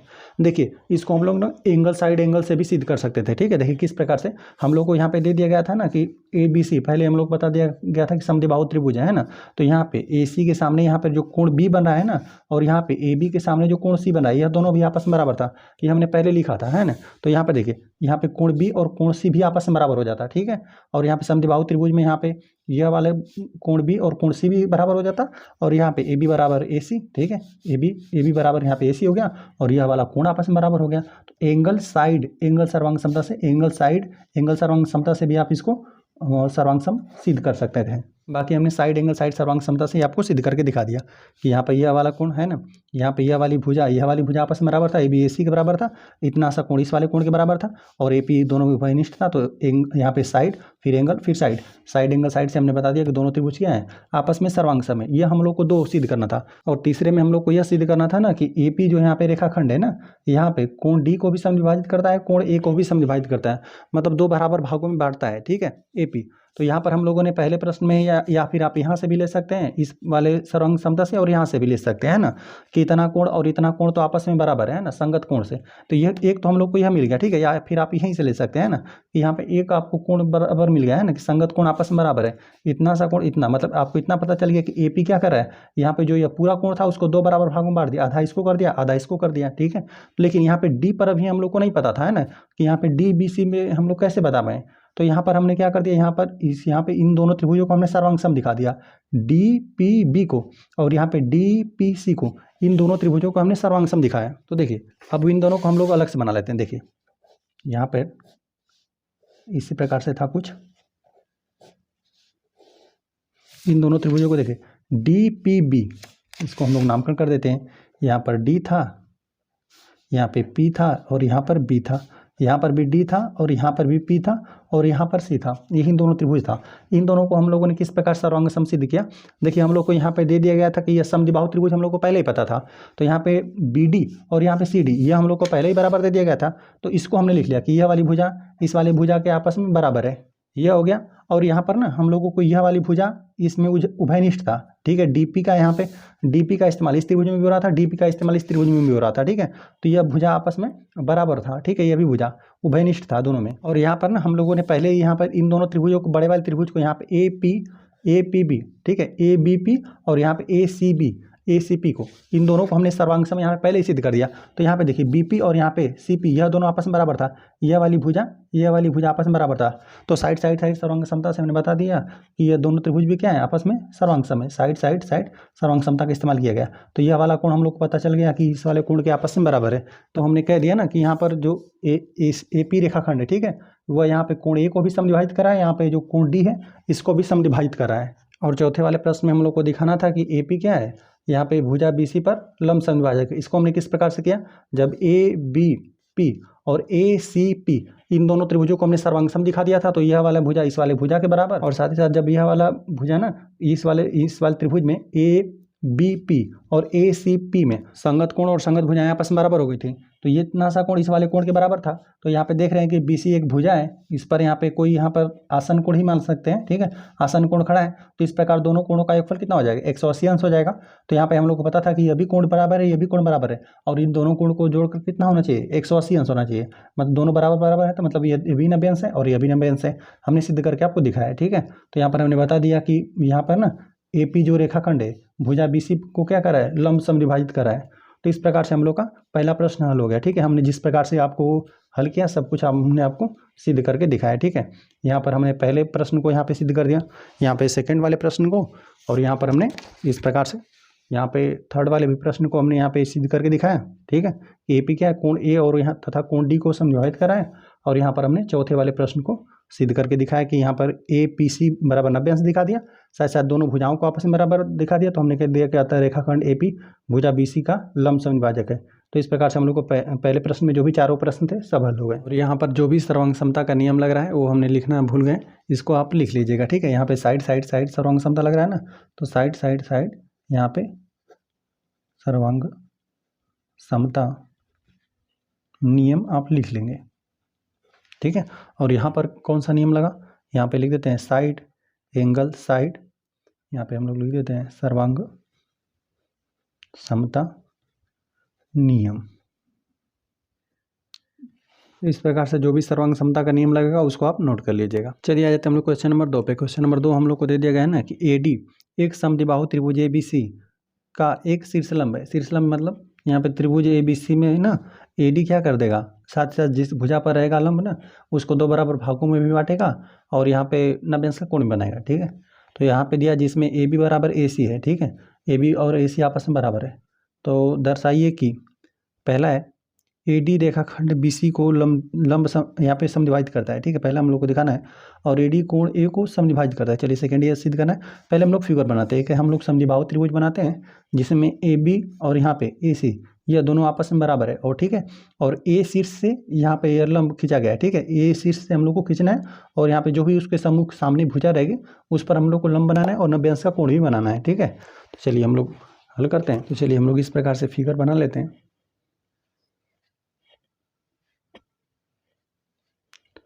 यहाँ पर हम लोग इस प्रकार से हमने खींच दिया और यहाँ पे हम लोग को समद्विबाहु त्रिभुज खींचना है ना, तो चलिए यहाँ पर हम लोग को इसको भी खींचना है, ये AD को खींचना है और यहाँ पर हम लोग इस प्रकार से मिला देते हैं। आपकी इच्छा हो तो नाप कर भी आप खींच सकते हैं ना।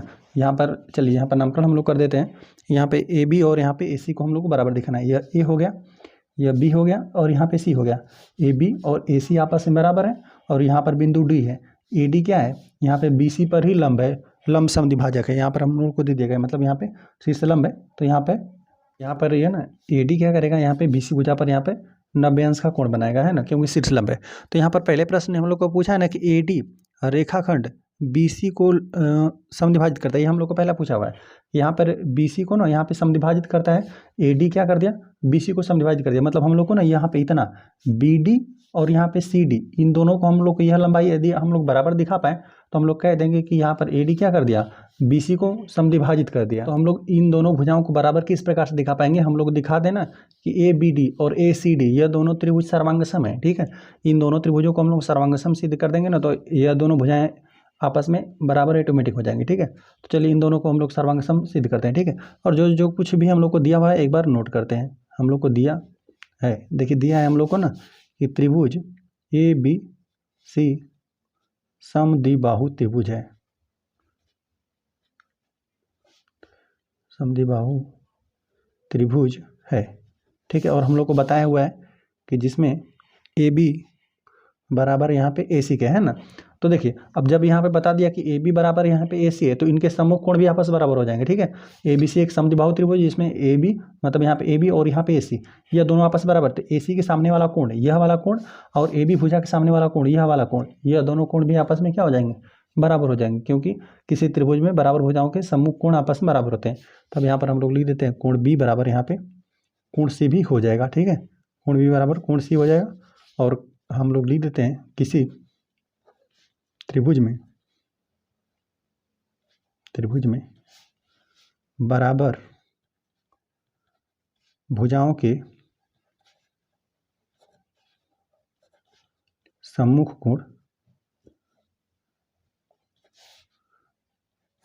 कोण बराबर होते हैं। इसकी आवश्यकता पड़ेगी, ठीक है, इसीलिए हमने इसको लिख लिया। और यह वाला कोण भी बराबर होगा, ठीक है। यहाँ पे शीर्ष लंब है कोण ADB, यहाँ पर हम लोग लिख देते हैं कोण ADB, ए से गए डी पे, डी से जा रहा है बी पे, यह वाला कोण बराबर होगा यहाँ पे ए से गए डी पे, डी से गए सी पे, ADC, ये दोनों कोण आपस में बराबर होंगे जो कि 90 अंश होगा। क्यों 90 अंश होगा? हमें दे दिया गया था कि AD जो है ना BC पर शीर्ष लंब है, हम लोग को दे दिया गया था भुजा AD, यहाँ पे भुजा BC पर शीर्ष लंब है, भुजा BC पर शीर्ष लंब है। यहाँ पर शीर्ष लंब दिया हुआ है ना, तो इसका मतलब ये हुआ कि यहाँ पर हम सिर्फ इतना पता है कि जाकर 90 अंश का कोण बना रहा है, ठीक है। यदि यहाँ पर हम लोग को इस प्रकार से देता है, इसी को लिखता ना कि यहाँ पे भुजा AD भुजा BC पर लंब समद्विभाजक कह देता ना, तो यहाँ पे 90 अंश का कोण भी बनाता, साथ साथ BC को 2 बराबर भागों में बांट भी देता है। यह दोनों भुजाएं आपस में बराबर हो जाती है ना।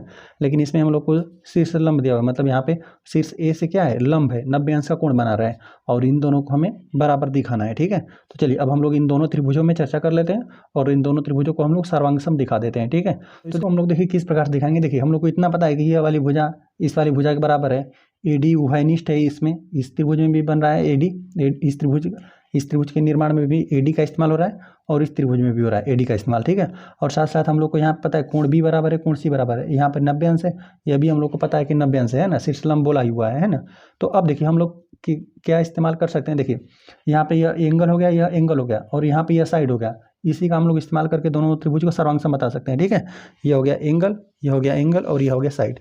यहाँ पर भी हो जाएगा एंगल, यह एंगल और साइड, ठीक है। देखिए इसी का हम लोग इस्तेमाल करेंगे दो त्रिभुजों में ना, यहाँ पे 2 संगत कोण बराबर हो जाए और एक संगत भुजा, ठीक है, संगत भुजा। तो देखिए यहाँ पर एंगल, फिर यहाँ पर एंगल, फिर यह भुजा, यहाँ पर एंगल, यहाँ पर भी एंगल, और फिर ये भुजा। तो हम लोग कह देंगे कि दोनों त्रिभुज के आपस में सर्वांगसम है। तो चलिए हम लोग इन दोनों त्रिभुजों में चर्चा कर लेते हैं। तो हम लोग लिख देते हैं त्रिभुज, यहाँ पे ABD त्रिभुज, या फिर ADB भी लिख सकते हैं या ABD लिख सकते हैं। चलिए ABD लिख देते हैं, ABD तथा त्रिभुज ACD में।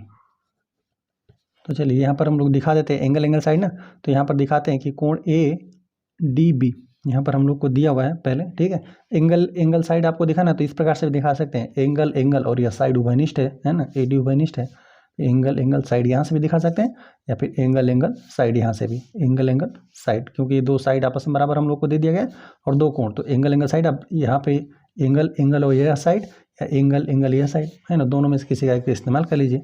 तो चलिए हम लोग इसका इस्तेमाल करते हैं, ADB कोण ADB बराबर ही हम लोग को यहाँ पर दिया गया है, ADB हमने लिखा ना ADB, तो ACB लिखते हैं, कोण लिखते हैं ADC है ना, ये दोनों कितने 90 अंश है, ठीक है। यह हमने दिखा दिया कि ADB और ADC दोनों 90 अंश है, क्योंकि हम लोग को पहले ही बोला था कि यहाँ पे ना भुजा ADBC पर शीर्ष लंब है ना, तो ये हमने लिख दिया। और यहाँ पे कोण B बराबर, यहाँ पे चर्चा कर लेते हैं, कोण B बराबर यहाँ पे कोण C हो जाएगा, ठीक है। ये हम लोग को दिया हुआ है, ठीक है, और यह भी हम लोग को दिया हुआ था, शीर्ष लंब हम लोग को पहले ही बोल दिया था। चलिए और हम लोग यहाँ पे एक भुजा को बराबर बता देते हैं कि AB बराबर AC हम लोग को दिया था, AB बराबर यहाँ पे AC हम लोग को यह भी दिया है ना। तो हम लोग यहाँ पे इस्तेमाल कर लेते हैं, यह हो गया आपका एंगल, यह हो गया आपका एंगल, यह हो गया साइड, एंगल सर्वांग समता से आप बता दीजिए कि दोनों त्रिभुज सर्वांगसम है। तो चलिए एक तो आप नामकरण कर लीजिए, यहाँ पे ABD नामकरण कर देते हैं, तो नामकरण इसका इस प्रकार करना पड़ेगा, ACD, ठीक है। ABD हम लोग नामकरण कर देते, त्रिभुज ABD हो जाएगा, यह सर्वांगसम हो जाएगा, और त्रिभुज ACD हो जाएगा, ठीक है। संगत भुजा और संगत कोणों का ध्यान देते हुए नामकरण करते हैं, है ना। तो यहाँ पर हम A से गए यहाँ पे B से जा रहे हैं D पे, तो इसके ये संगत भुजा कौन बराबर है, तो यहाँ पे A से गए C पे, C से जाएंगे यहाँ पे D पे, तो त्रिभुज ABD त्रिभुज ACD के सर्वांगसम है। या नामकरण इस प्रकार से भी कर सकते हैं, ADB और ये ए डी सी, इस प्रकार से भी नामकरण कर सकते हैं। तो हमने दोनों त्रिभुजों को आपस में हमने सर्वांग सम दिखा दिया। तो यहाँ पे देखिए संगत भुजा और संगत कोण ऑटोमेटिक सब बराबर हो जाएगा। देखिए यह वाली भुजा बी डी किसके बराबर, सी डी के बराबर हो जाएगा। यहाँ पर पहले वाले प्रश्न में हम लोग को यही बताना था कि बी डी और सी डी आपस में बराबर है। ठीक है, तो चलिए यहाँ पर हम लोग पहला लिख देते हैं। पहला हम लोग लिख देते हैं कि बी डी बराबर हो जाएगा सी डी। यह किस प्रकार से हुआ, सी पी सी टी लिख देते हैं, संगत भुजा से। हमने इसको लिख दिया कि बी डी और सी डी क्या है, आपस में बराबर है। देखिए इसमें सब कुछ अब बराबर हो जाएगा। इतना सा कोण इस कोण के बराबर हो गया, यह वाला कोण यह वाला तो दिया हुआ था, बाकी यह वाली भुजा इस वाली भुजा के भी बराबर हो गया। ठीक, यह वाली भुजा इस वाली भुजा के बराबर, और यह तो भुजा उभयनिष्ठ ही है। यह वाला कोण इस वाले कोण के बराबर हो गया, क्योंकि दोनों त्रिभुज सर्वांग सम हो गए। ठीक है, तो यह वाला कोण यह वाला तो दिया हुआ था, यह वाला कोण यह वाला दिया हुआ था। अब यह वाली भुजा भी आपस में बराबर हो गई है ना। तो यहाँ पे सी पी सी टी से हमने लिख दिया कि बी डी और सी डी क्या है, आपस में बराबर है। अतः हम लोग लिख देते हैं कि ए डी जो क्या कर रहा है ना, ए डी यहाँ पे ए डी और यहाँ पे बी सी को समद्विभाजित कर रहा है, दो बराबर भागों में बांट रहा है। ठीक है, क्योंकि हमने यहाँ पे बी डी और सी डी को हमने बराबर सिद्ध कर दिया। हम लोग लिख देते हैं रेखाखंड, जैसे लिखा वैसे ही हम लोग लिख देते हैं। अतः ए डी, यहाँ पे यह डी है, यह ए डी रेखाखंड बी सी को समद्विभाजित करता है। ठीक है, तो इस प्रकार से हम लोग का यह पहला प्रश्न हल हो गया। ठीक है, चलिए आ जाते हैं इसमें सेकेंड वाले पे। देखिए सेकेंड में हम लोग को यह पूछा हुआ है ना कि ए डी कोण ए को समद्विभाजित करता है ना, तो यह भी इसी में सिद्ध हो जाएगा है ना। हमने अभी आपको बताया कि जो ए डी है यहाँ पे, इसको हमने इन दोनों को सर्वांग सम दिखा दिया, इस दोनों त्रिभुजों को। तो यह वाली भुजा इस वाली भुजा के बराबर। अभी हमने बताया कि यह वाला कोण इस वाले कोण के भी बराबर हो जाएगा, संगत कोण भी आपस में बराबर हो जाएगा। ठीक है, मतलब हम लोग को यह पता चल गया ना, इतना सा कोण इतने से कोण के बराबर है। मतलब यहाँ पे ए डी ने क्या किया, यह पूरे कोण को दो बराबर भागों में बांट दिया। यह पूरा कोण यहाँ से यहाँ तक था, ए डी गया तो यहाँ पे यह वाला कोण और इतना सा कोण इतने से कोण के बराबर कर दिया है ना। अब इन दोनों त्रिभुजों को सर्वांग सम सिद्ध करके हमने ये ज्ञात कर लिया। ठीक है, तो इन दोनों कोणों को आप लिख दीजिए। ठीक है, तो यहाँ पे B A D C A D, यह दोनों कोण भी आपस में बराबर हो जाएंगे। ठीक है, तो हम लोग लिख देते हैं बी कोण बी ए डी बराबर कोण सी ए डी। यह भी हो जाएगा सी पी सी टी। यहाँ पे यह हो जाएगा संगत कोण। जब तो त्रिभुज आपस में यहाँ पे सर्वांग सम हो गए तो उनकी संगत भुजाएं, एक संगत भुजा आपस में बराबर हो गया। तो यह हमने सिद्ध कर दिया कि अतः ए डी क्या है, रेखाखंड बी सी को समद्विभाजित करता है। और यहाँ पे संगत कोण से हमने बता दिया कि बी ए डी, यह वाला कोण सी ए डी कोण के आपस में बराबर हो गया। तो हम लोग को पता चल गया कि ए डी क्या कर रहा है, कोण ए को समद्विभाजित भी कर रहा है। हम लोग लिख देते हैं जिस प्रकार से नामकरण किया है, ए डी अतः ए डी कोण ए को समद्विभाजित करता है।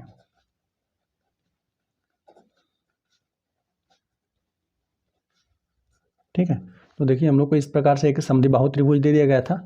ए बी सी समद्विबाहु त्रिभुज था, जिसमें ए बी और यहाँ पे ए सी आपस में बराबर था, और यहाँ पे शीर्ष ए से ना डी पर लंब था। ठीक है, मतलब यहाँ बी सी पर लंब था। तो हमने जो भी दिया गया था उसका हम लिया त्रिभुज ए बी सी समद्विबाहु त्रिभुज है, जिसमें यहाँ पे ए बी बराबर ए बी भुजा ए सी के आपस में बराबर है। तो इनके सम्मुख कोण भी आपस में बराबर हो जाएगा। ए बी के सामने सी कोण और ए सी के सामने बी कोण, यहाँ पे कोण भी बराबर सी होगा। किसी त्रिभुज में बराबर भुजाओं के सम्मुख कोण आपस में बराबर होते हैं। ठीक है, और यहाँ पे यह बोला था कि शीर्ष लंब है, ए डी क्या है, शीर्ष लंब बोला था है ना। तो यहाँ पे 90 अंश का कोण बनाएंगे, यह भी 90 अंश है, यह भी 90 अंश। हमने लिख दिया कि ए डी बी, यहाँ पे ए डी बी और ए डी सी, यह दोनों कोण 90 अंश। क्यों, भुजा यहाँ पर हमने लिख दिया कि भुजा ए डी जो क्या कर रही है, भुजा बी सी पर शीर्ष लंब है। ठीक है, मतलब 90 अंश का कोण बनाएगा। तो इन दोनों त्रिभुजों में हमने सर्वांग सम दिखा दिया। ठीक है, सर्वांग सम हम लोग सिद्ध कर देंगे। तो हम लोग का पहला प्रश्न यही था कि यहाँ पे बी डी और सी डी को आपस में बराबर दिखाना था। तो हम दोनों त्रिभुजों को सर्वांग सम दिखा दें, तो हम लोग यह भी दिखा देंगे कि यह वाला कोण आपस में बराबर है। तो हम लोग कह देंगे कि ए डी क्या कर रहा है, इस कोण को भी दो बराबर भागों में बांट रहा है, साथ साथ ए डी क्या कर रहा है, इस बी सी भुजा को भी दो बराबर भागों में बांट रहा है ना। तो पहले प्रश्न में हमने देखिए किस प्रकार से किया, यह कोण हमें पता था कि 90 अंश है, यह भी पता था कि 90 अंश है। ठीक है, यह वाली भुजा हम लोग को बराबर पहले से पता था है ना, दिया था कि यहाँ पे ए बी भुजा इसी के बराबर है, तो उनके सामने कोण बराबर हो गए थे। और यह वाली भुजा आपस में बराबर था, और ए डी भुजा उभयनिष्ठ था। तो हमने यह एंगल लिया और यह एंगल और यहाँ पे साइड, यह एंगल और यह एंगल और यहाँ पे साइड, एंगल साइड, मतलब एंगल साइड सर्वांग समता से हमने दोनों त्रिभुजों को सर्वांग सम दिखा दिया। और इतना सा कोण इस कोण के बराबर दिखा दिया, और यहाँ पे यह वाली भुजा इतनी सी भुजा इस वाली भुजा के बराबर दिखा दिया। तो हमने बता दिया कि यहाँ पे संगत भुजा आपस में बराबर हो गया, तो यहाँ BD बराबर CD हो गया। तो हमने बता दिया कि AD क्या कर रहा है, भुजा BC को समविभाजित कर रहा है। और जब फिर यहाँ पे संगत कोण से हमने इसको इतने से कोण को इस कोण के बराबर सिद्ध कर दिया, तो हमने कह दिया कि यहाँ पे पूरा जो कोण था, यहाँ से यहाँ तक पूरा कोण था, उसको AD क्या करा था, समविभाजित करा था। तो इस प्रकार से हम लोगों ने पहला और दूसरा प्रश्न को इसमें हल कर लिया। और यहाँ पर साथ साथ लिखते चलेंगे, है ना, कि एंगल साइड सर्वांग समता का इस्तेमाल किया गया है ना। तो यहाँ पर एंगल साइड सर्वांग समता नियम आप लिख देंगे, ठीक है। हमने पहले प्रश्न में भूल गया, ठीक है। उसमें भी जो भी त्रिभुजों को हमने सर्वांग दिखाया और जो भी यहाँ पर हमने नियम लिखा है उसके बगल में आप नियम लिख दीजिएगा, ठीक है। यदि साइड एंगल साइड लगा होगा तो साइड एंगल साइड सर्वांग समता नियम, यहाँ पे एंगल साइड सर्वांग समता नियम लगा था, तो यहाँ पर हम लिखना भूल गए थे, ठीक है। यहाँ पे एंगल साइड सर्वांग समता नियम लिख देंगे, ठीक है। तो इस प्रकार से प्रश्न नंबर 2 हम लोग का हल हो गया। चलिए हम आ जाते हैं क्वेश्चन नंबर 3 पे। क्वेश्चन नंबर 3 हम लोग को दे दिया गया है ना, एक त्रिभुज ABC की 2 भुजाएं। यहाँ पे ABC हम लोग को यह त्रिभुज दे दिया गया है जिसकी 2 भुजाओं की बात किया है ना। यहाँ पे बात किया हुआ है ना AB का, AB और यहाँ पे BC तथा माध्यिका AM है, ठीक है। माध्यिका का मतलब है ना कि यहाँ पर जैसे हम लोग शीर्षलंब खींचते हैं ना, तो शीर्षलंब खींचेंगे ना तो सामने वाले जो भी भुजा रहेगा उस पर 90 अंश का कोण बनाता है। लेकिन वही माध्यिका की बात करें ना तो वह यहाँ पर ना जो भी रेखाखंड रहेगा, भुजा रहेगा, उसके मध्य बिंदु पर आकर मिलता है। तो यहाँ पे AM जो है ना BC के माध्यिका है, ठीक है। मतलब यहाँ पे BC के मध्य बिंदु पर आकर मिल रहा है, ठीक है।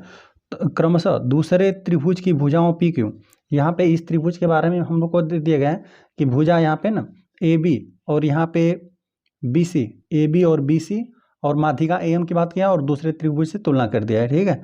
बता रहा है कि दूसरे त्रिभुज की भुजाओं PQ और QR, ये हो गया QR, ठीक है। PQ और QR और माध्यिका PN के बराबर है, यहाँ पे PN के बराबर है। मतलब यहाँ पे दे दिया गया है ना क्रमशः, यहाँ पे इस त्रिभुज ABC त्रिभुज की बात किया है, यहाँ पे PQR त्रिभुज की बात किया है। इसमें बात कर दिया कि AB क्या है, PQ के बराबर है, और यहाँ पे एक BC बराबर है, यहाँ पे QR के बराबर है, ठीक है। और माध्यिका ये अभी ये वाले भी इसके बराबर है ना। माध्यिका AM किसके बराबर है, AN के आपस में बराबर है। तो हम लोग को यहाँ पे दर्शाना है ना कि ABM, तो ये हो गया A, ये हो गया B, ये हो गया M, ठीक है। किसके बराबर है, PQN के। इस त्रिभुज को हम लोग को सर्वांग सम दिखाना है ना, तो इसको तो हम लोग आसानी से दिखा पाएंगे, है ना। हम लोग को पहले ही पता है कि ये वाली भुजा इस वाली भुजा के बराबर है, और AM है ना, AM AN के बराबर है, और यहाँ पे BC भुजा किसके बराबर है, QR के बराबर है ना। तो QR का हम लोग क्या कर देंगे, BC का भी आधा कर देंगे, QR का भी आधा कर देंगे, तो यहाँ पे कितना हो जाएगा, ये BM बराबर यहाँ पे QN हो जाएगा। तो हम लोग साइड सर्वांग समता से दोनों त्रिभुजों को सर्वांग सम दिखा पाएंगे, ठीक है। तो चलिए यहाँ पर हम लोग हल करने वाले हैं तीसरे वाले प्रश्न को, और जो भी फिगर था उस फिगर को तो हमने बना दिया, और एक बार जो कुछ भी दिया हुआ है उसको हम लोग पहले नोट करते हैं। हम लोग नोट कर देते हैं, दिया है तो हमें जो भी दे दिया गया था उसको हमने नोट कर दिया है ना, कि त्रिभुज ABC में यहाँ पे दिया था कि 2 भुजाएं AB और यहाँ पे BC और माध्यिका AM, दूसरे त्रिभुज की भुजा PQ और QR तथा माध्यिका PN के बराबर है, ठीक है। मतलब यहाँ पर हम यहाँ पे लिख भी देते हैं कि AB बराबर आपको दे दिया गया है इस त्रिभुज का, यहाँ पे PQ के बराबर आपको दिया गया है, और दूसरा ना भुजा BC, ठीक है, यही है ना भुजा BC, और ये इसका आपको बराबर दे दिया है QR के, तो QR के बराबर दे दिया गया है, ठीक है। AM है वह बराबर PN के दे दिया गया है, ठीक है। इतना आपको दे दिया गया है, और इन दोनों त्रिभुजों को आपको सर्वांग सम दिखाना है, ठीक है, ABM को और यहाँ पे PQN को। यह हम लोग का पहला प्रश्न है ना। तो चलिए यहाँ पर हम लोग लिख भी देते हैं, यह हम लोग का फर्स्ट है। चलिए तो इन दोनों त्रिभुजों में हम लोग तुलना कर लेते हैं, ठीक है। लिख देते हैं त्रिभुज इसमें ABM में, इसमें ABM तथा त्रिभुज PQN में, ठीक है, त्रिभुज PQN में, इन दोनों त्रिभुजों में हम लोग तुलना कर लेते हैं, ठीक है। तो AB बराबर यहाँ पे PQ की, ये हम लोग को दिया ही हुआ है, ठीक है। और हम लोग को क्या दे दिया गया है, यहाँ पे दूसरी भुजा को हम लोग को देखिए, यहाँ पर ना AM के बराबर नहीं दे दिया गया हम लोग को कि AM बराबर यहाँ पे QN दिया हुआ है ना। यहाँ पे सीधा हम लोग को पूरा इतना भुजा दिया हुआ है, ये इसके बराबर दिया हुआ है, ठीक है। तो हम लोग को इसका आधा ही चाहिए, है ना, BC नहीं पूरा चाहिए, हम लोग को BM चाहिए, ठीक है। तो यहाँ पर हम लोग लिख देते हैं, यहाँ पे BC बराबर यहाँ पे आपको QR दिया हुआ है, ठीक है, यह आपको दिया है। तो हम लोग लिखते हैं, अभी ये हम लोग को नहीं चाहिए, है ना, इस त्रिभुज में हम लोग को इसको दोनों पक्षों को हम लोग आधा करते हैं, ठीक है। दोनों पक्षों में हम लोग आधा करते हैं तो BC बटा 2 कर देते हैं और QR बटा हम लोग 2 कर देते हैं। दोनों पक्षों में हमने 2 से भाग दे दिया, तो यहाँ पे BC का आधा है ना, देखिए यहाँ पे BC भुजा का आधा क्या होगा, BM भी होगा, यहाँ पे CM भी होगा, ठीक है। तो इन दोनों में यहाँ पे BC का यहाँ पे आधा, इसकी आवश्यकता रहेगी तो इसको भी ले सकते हैं, इसकी आवश्यकता रहेगी तो इसको भी ले सकते हैं। तो हम लोग को BM की आवश्यकता है, ठीक है, तो BM को हम लोग ले लेंगे। वहीं यहाँ पर QR की बात करें, इसको भी हम लोग आधा करेंगे, तो यहाँ पे यह माध्यिका है ना, PN माध्यिका है, मतलब यहाँ पे ना यह इतनी लंबाई के बराबर है, ये यहाँ पे इतनी लंबाई CM, यहाँ पे BM के आपस में बराबर है ना। माध्यिका है मतलब मध्य बिंदु पर BC के मध्य बिंदु पर AM मिला हुआ है, यहाँ पे QR के मध्य बिंदु पर यहाँ पे N बिंदु आके मिला हुआ है, ठीक है, QR पर। तो चलिए हम लोग यहाँ पे इन दोनों का आधा करके हम लोग ना, देखिए यहाँ पे BC का आधा हम लोग BM ले लेते हैं, यहाँ पे QR का आधा QN ले लेते हैं, है ना, जो हम लोग को आवश्यकता है। तो यहाँ BC का आधा हम लोग ले लिए, BM ले लिए, ठीक है। अब इसका हम लोग आधा ले लेते हैं, QN ले लेते हैं, ठीक है, इसको हमने ले लिया। और दोनों की माध्यिका तो हम लोग को बराबर दिया हुआ है, ठीक है। AM बराबर यहाँ पे PN हम लोग को पहले ही दे दिए गए, तो लिख देते हैं यहाँ पे AM बराबर PN, ठीक है। तो यहाँ पर ये हो गया साइड हो गया, और यहाँ पर यह भी साइड हो गया, और यहाँ पर ये भी साइड हो गया, ठीक है। तो हम लोग साइड सर्वांग समता से दोनों त्रिभुजों को सर्वांग सम दिखा देते हैं, और जिस प्रकार से नामकरण कर दिया उसी प्रकार से हम लोग करते हैं। त्रिभुज ABM, ठीक है, त्रिभुज ABM, यहाँ पे हमने सर्वांग सम का चिन्ह बना दिया, और यहाँ पे त्रिभुज बना देते हैं। देखिए ABM हमने नामकरण कर दिया ना, तो यहाँ से A से गए B पे, B से जा रहे हैं M पे, तो यहाँ पर B इसकी संगत भुजा कौन है, यह है, तो यहाँ पे यह हो जाएगा इस भुजा के, ठीक है। यहाँ पे PQN हो जाएगा, ठीक है, क्योंकि ये वाली भुजा इसके बराबर है, और यहाँ पे माध्यिका AM बराबर यहाँ पे PN है, तो यहाँ पे नामकरण हो गया ABM, तो यहाँ पे हो जाएगा PQN। तो हम लोग लिख देते हैं त्रिभुज PQN, और यहाँ पर लिख भी देते हैं, लिखना अति आवश्यक है कि कौन सा सर्वांग समता नियम लग रहा है, ठीक है। तो यहाँ पे साइड हम लोग लिख देते हैं सर्वांग समता नियम, ठीक है। ये हो गया, ये हम लोग का पहला था, और पहला हमने सिद्ध कर दिया, ठीक है। चलिए आ जाते हैं हम लोग सेकेंड वाले प्रश्न पे। देखिए अब सेकेंड में हम लोग को यह वाला ना ABC, ये बड़े त्रिभुज को सिद्ध करना है, तो A हो गया, B हो गया, C हो गया, यहाँ पे PQR के सिद्ध करना है। देखिए तो इसको हम लोग किस प्रकार से करेंगे, ये हम लोग को दिया हुआ है कि AB बराबर यहाँ पे PQ के हैं, ठीक है, और यहाँ पे BC बराबर यहाँ पे QR हम लोग को पहले ही दे दिया गया है, और अभी हमने इन दोनों त्रिभुजों को सर्वांग सम सिद्ध किया, तो यहाँ पे यह वाला कोण इस वाले कोण के बराबर हो जाएगा, संगत कोण से आपस में बराबर हो जाएगा, यह वाला कोण इस वाले कोण के, तो यहाँ पर हो जाएगा एंगल, ये हो गया साइड, मतलब यहाँ पे नहीं, साइड फिर एंगल और फिर साइड फिर एंगल और फिर साइड एंगल साइड से हम लोग कह देंगे कि जो यहाँ पे त्रिभुज है ABC, यह बड़ा वाला त्रिभुज यहाँ पे PQR के आपस में बराबर है, मतलब सर्वांग सम है, ठीक है।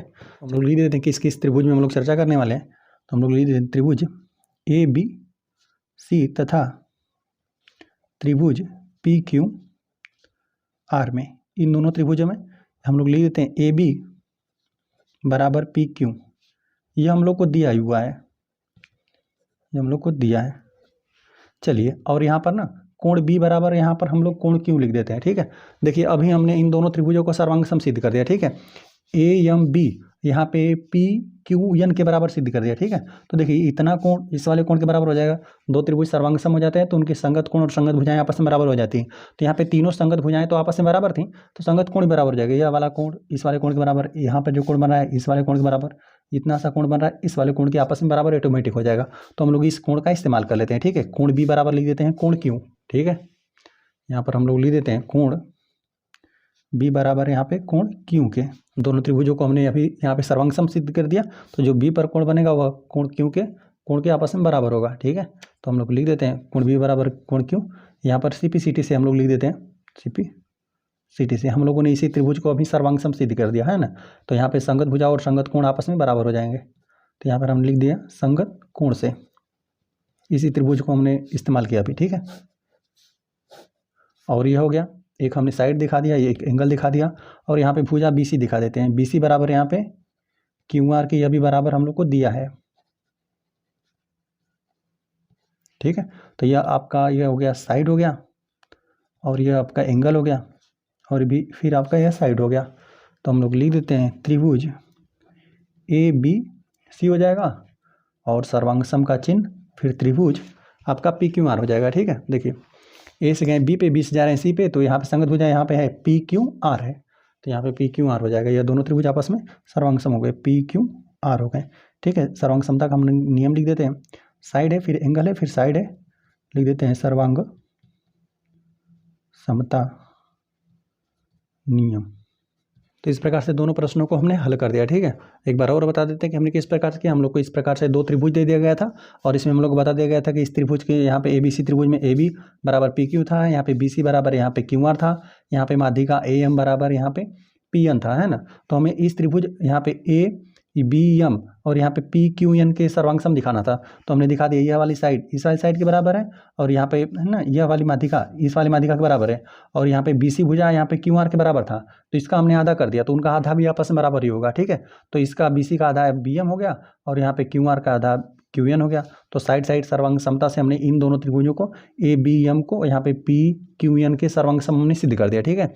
और यहाँ पे फिर हमने ABC त्रिभुज यहाँ पे PQR त्रिभुज को सर्वांग सम दिखाया। उनको हमने किस प्रकार से दिखाया, AB बराबर यहाँ पे PQ हम लोग को दे दिया गया था, यहाँ पे BC बराबर यहाँ पे QR हम लोग को दे दिया गया था और इन दोनों त्रिभुजों को ABM यहाँ पे PQN को हमने सर्वांग सम सिद्ध किया ना। तो इतना सा कोण इस वाले कोण के बराबर हो गया। तो ये हो गया साइड फिर यहाँ पे एंगल फिर साइड फिर यहाँ पे साइड फिर एंगल फिर साइड, साइड एंगल साइड सर्वांग समता से हमने दोनों त्रिभुजों को सर्वांग सम दिखा दिया, ठीक है। और जो भी था यहाँ पे हमने नोट भी कर दिया। तो इस प्रकार से ये हम लोग का प्रश्न नंबर 3 भी हल हो गया। चलिए आ जाते हैं हम लोग क्वेश्चन नंबर 4 पे।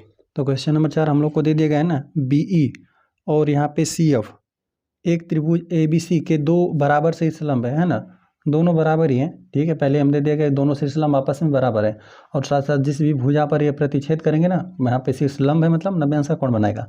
तो यहाँ पे दिया कि RHS सर्वांग समता नियम का प्रयोग करके सिद्ध कीजिए कि त्रिभुज ABC एक समद्विबाहु त्रिभुज है। RHS मतलब राइट एंगल हाइपोटेन्यूस साइड, मतलब उसमें 90 अंश का भी कोण है और यहाँ पे हाइपोटेन्यूस मतलब कर्ण होना चाहिए और एक साइड आपस में बराबर होनी चाहिए। तो इसी का हमें इस्तेमाल करना है। और देखिए यहाँ पर आप त्रिभुज बनाएंगे ना, ABC बनाएंगे तो यहाँ पर आप ध्यान देंगे ना कि B से सामने वाली जो भी भुजा रहेगी उस पर BE शीर्ष खींचा गया है, शीर्षलंब है और यहाँ पे यह भी है CF भी है, ठीक है, बराबर शीर्षलंब है। चलिए हम लोग इस जो भी त्रिभुज बन रहा है उस त्रिभुज को हम लोग बनाते हैं। इस प्रकार से हम लोग एक त्रिभुज बना देते हैं। यहाँ पे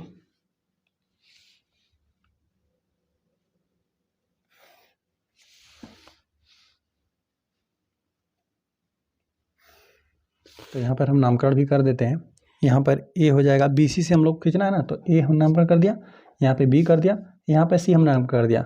बिंदु B से सामने वाली भुजा पर आपको शीर्षलंब खींचना है, ठीक है, मतलब 90 अंश का कोण बनाना है, ठीक है। तो चलिए हम इसी प्रकार से बना देते हैं। इस प्रकार से बनाएंगे कि 90 अंश का कोण बने, ठीक है, मतलब यहाँ पर जाकर यह 90 अंश का कोण बनाया और यहाँ पर भी हम बना देते हैं, यहाँ पर भी जाकर ये 90 अंश का कोण बनाया, ठीक है। तो इनका जो नामकरण है वो हम कर देते हैं। देखिए यहाँ पे BE दिया हुआ है, B हो गया तो यह E है, यहाँ पे CF दिया हुआ तो यहाँ पर F बिंदु है, ठीक है। तो इस प्रकार से जो भी फिगर था उस फिगर को हमने बना लिया। फिगर बनाने के बाद जो भी हम लोग को दिया हुआ है उसको एक बार हम लोग नोट करते हैं, ठीक है। दिया हुआ है कि दो बराबर आपको शीर्षलंब दे दिए गए हैं ना, BE यहाँ पे हम लिख भी देते हैं भुजा आपको BE बराबर आपको CF यह हम लोग को दे दिया गया है, ठीक है। और यहाँ पे बराबर शीर्षलंब है, यह मतलब यहाँ पे BE भुजा और यहाँ पे CF भुजा आपस में बराबर है, ठीक है। और यहाँ पर हम लोग को B यहाँ पर ना साथ साथ लंब भी है, यहाँ पे 90 अंश का यह कोण बना रहे हैं, ठीक है। तो इसका हमें आवश्यकता होगा क्योंकि देखिए हम लोग राइट हाइपोटेन्यूस साइड किस प्रकार से दिखाएंगे। देखिए हम लोग राइट हाइपोटेन्यूस साइड का किस प्रकार से हम लोग इस्तेमाल करेंगे। देखिए यहाँ पर हो गया 90 अंश का कोण, देखिए यहाँ पे जो यहाँ पे BCE या इस तरह समझ सकते हैं BEC, यह जो त्रिभुज आपको दिख रहा है ना, और एक इस त्रिभुज को हम लोग को लेना पड़ेगा क्यों, BFC या CFB, इस त्रिभुज को हमको इन दोनों को लेना पड़ेगा। देखिए तो इन दोनों त्रिभुज में हम लोग राइट हाइपोटेन्यूस साइड किस प्रकार से दिखाएंगे। देखिए यहाँ पर राइट हो गया मतलब यहाँ पे 90 अंश का कोण हो गया, ठीक है। यदि आवश्यकता रहता तो हम लोग इसको भी ले लेते हैं, लेकिन हम लोग इसको नहीं ले पाएंगे, है ना, क्योंकि ये हम लोग को तो अभी सिद्ध करना है ना, इसके बारे में भी जानकारी नहीं है कि ये बराबर है कि नहीं है, इसको इसी को हम लोग को बराबर सिद्ध करना है। तो देखिए यह 90 अंश का कोण हो गया, है ना। अब यहाँ पे देखिए और जो यहाँ पे ना जो यहाँ पर कोण बनेगा, त्रिभुज बनेगा यहाँ पे BFC, यह जब त्रिभुज बनेगा ना तो इस भुजा का इस्तेमाल इस त्रिभुज को भी बनाने में होगा, ठीक है। BCE में और BCF में भी होगा, ठीक है। ये कर्ण है ना इस त्रिभुज के लिए, यह 90 अंश है, 90 अंश के सामने वाली भुजा कर्ण, और इस वाले त्रिभुज में भी 90 अंश के सामने वाली भुजा कर्ण, ठीक है। तो एक राइट हाइपोटेन्यूस साइड में यही होता है कि एक राइट एंगल होना चाहिए, 90 अंश का कोण हो, 90 अंश का कोण भी हो गया और यहाँ पे उनके सामने की भुजा भी आपस में बराबर हो जाए और यह वाला भुजा और यहाँ पे यह वाली भुजा आपस में तो बराबर हम लोग को दिया हुआ है, ठीक है। मतलब 90 अंश का कोण रहे, उसमें कर्ण भी आपस में बराबर है और साथ ही साथ यहाँ पे कोई एक साइड भी आपस में बराबर है, तो दोनों त्रिभुज क्या हो जाते हैं, सर्वांगसम हो जाते हैं। तो देखिए सर्वांगसम हो जाएंगे ना, तो यहाँ पर कोण यह वाला, जैसे इस त्रिभुज में यहाँ पे BFC, इस वाले त्रिभुज में इतना सा कोण और इस वाले त्रिभुज का यहाँ पे BCE, इस वाले त्रिभुज का इतना सा कोण आपस में बराबर हो जाएगा, है ना, संगत कोण से बराबर हो जाएगा। जब यह दोनों कोण आपस में बराबर हो जाएंगे तो उनके सामने हम लोग बड़े वाले त्रिभुज में ले लेंगे, ABC त्रिभुज में। जब हम लोग को इतना वाला कोण, यह कोण आपस में बराबर पता चल जाएगा, तो उसके जो सामने वाली भुजा रहेगा इस कोण के सामने, यहाँ पे भुजा AB और इस वाले कोण B के सामने भुजा AC, यह दोनों आपस में बराबर हो जाएगा, ठीक है, क्योंकि बराबर कोणों के सम्मुख भुजाएं आपस में बराबर होती हैं। तो इसी प्रकार से हम लोग सिद्ध कर लेंगे। इन दोनों त्रिभुजों को हम अलग से भी बना के आपको दिखा देते हैं, ठीक है, कि हम किस प्रकार से बताना चाहते हैं। देखिए इस तरह से यह हो गया यहाँ पर, और यहाँ पर भी हम लोग बना लेते हैं, ठीक है। देखिए यहाँ पर इस त्रिभुज को हमने बनाया, यह E बिंदु है आपका, यहाँ पर यह C बिंदु है, ठीक है, और यहाँ पर B बिंदु है, और इस वाले त्रिभुज के लिए यह B है और यहाँ पर F बिंदु, F है, यह B है और फिर F है, और यहाँ पर C बिंदु है, यहाँ पर C बिंदु है। तो इन दोनों त्रिभुजों में ना हम लोग पता है कि यह वाला कोण 90 अंश, यहाँ पर जो E पर कोण बन रहा है यह पता है 90 अंश, ठीक है, और BC भुजा, यहाँ पे 90 अंश के सामने वाली भुजा हाइपोटेन्यूस यही ना, कर्ण है, कर्ण तो कर्ण आपस में बराबर होगा, ठीक है। यह BC दोनों के लिए इस्तेमाल हो रहा है, ठीक है। जब इस त्रिभुज का भी इस्तेमाल कर रहे हैं, EBC में भी हो रहा है और FBC में भी हो रहा है, ठीक है। इन दोनों त्रिभुजों में इस भुजा का इस्तेमाल हो रहा है, तो कर्ण आपस में बराबर हो गया, एक यहाँ पे समकोण हो गया, 90 अंश का कोण हो गया, और यहाँ पर आपको पहले ही दे दिया गया है कि B और CF आपस में बराबर है, तो यहाँ पे BE हो गया और यहाँ पे CF के आपस में बराबर हो गया। तो इसमें तो यही होता है ना कि यहाँ पे एक 90 अंश का कोण हो जाए और हाइपोटेन्यूस मतलब यहाँ पे कर्ण बराबर हो जाए और कोई एक साइड आपस में बराबर हो जाए, तो हम लोग राइट हाइपोटेन्यूस साइड से कह देंगे कि दोनों त्रिभुज क्या है, सर्वांगसम है। और जब दोनों त्रिभुज सर्वांगसम हो जाएंगे ना, तो यहाँ पर जो कोण B पर पूरा कोण बन रहा है, ठीक है, और यहाँ पे जो पूरा कोण C पर बन रहा है, यह वाला पूरा कोण, ठीक है, यह कोण आपस में बराबर हो जाएगा। और कोणों का नामकरण करेंगे ध्यान से करेंगे, यहाँ पे FCB के बराबर यह नहीं होगा कोण, है ना। देखिए FCB यह इतना सा ही कोण है ना, तो इससे हम लोग को नहीं मतलब है। जब हम लोग इस त्रिभुज की बात करेंगे ना ECB में, तो यहाँ पे पूरा कोण की हम बात कर रहे हैं, FECB की, देखिए ECB की बात कर रहे हैं, यहाँ पे पूरा कोण के यह वाला पूरा कोण आपस में बराबर हो जाएगा, तो यह कोण बराबर हो जाएगा।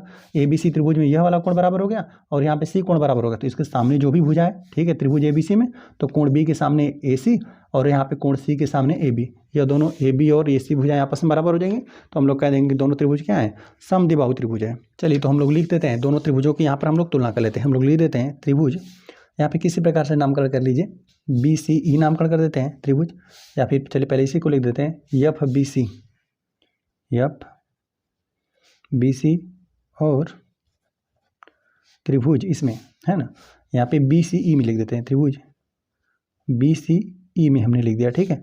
यहाँ पे FBC में और यहाँ पे BCE, इन दोनों त्रिभुजों में हमने ले लिया, ठीक है। और बाकी सर्वांग समता दिखाएंगे, दोनों त्रिभुजों को सर्वांगसम दिखाएंगे, तो नामकरण ध्यानपूर्वक करेंगे, ठीक है, संगत भुजाओं संगत कोणों का ध्यान देते हुए करेंगे, ठीक है। तो चलिए इन दोनों त्रिभुजों में हम लोग देख लेते हैं क्या क्या बराबर है। हम लोग को पता है कि यह वाला कोण और यह वाला कोण दोनों क्या है, 90 अंश का है, तो इन दोनों कोणों को हम लोग लिखते हैं, ठीक है। तो यहाँ पे लिख देते हैं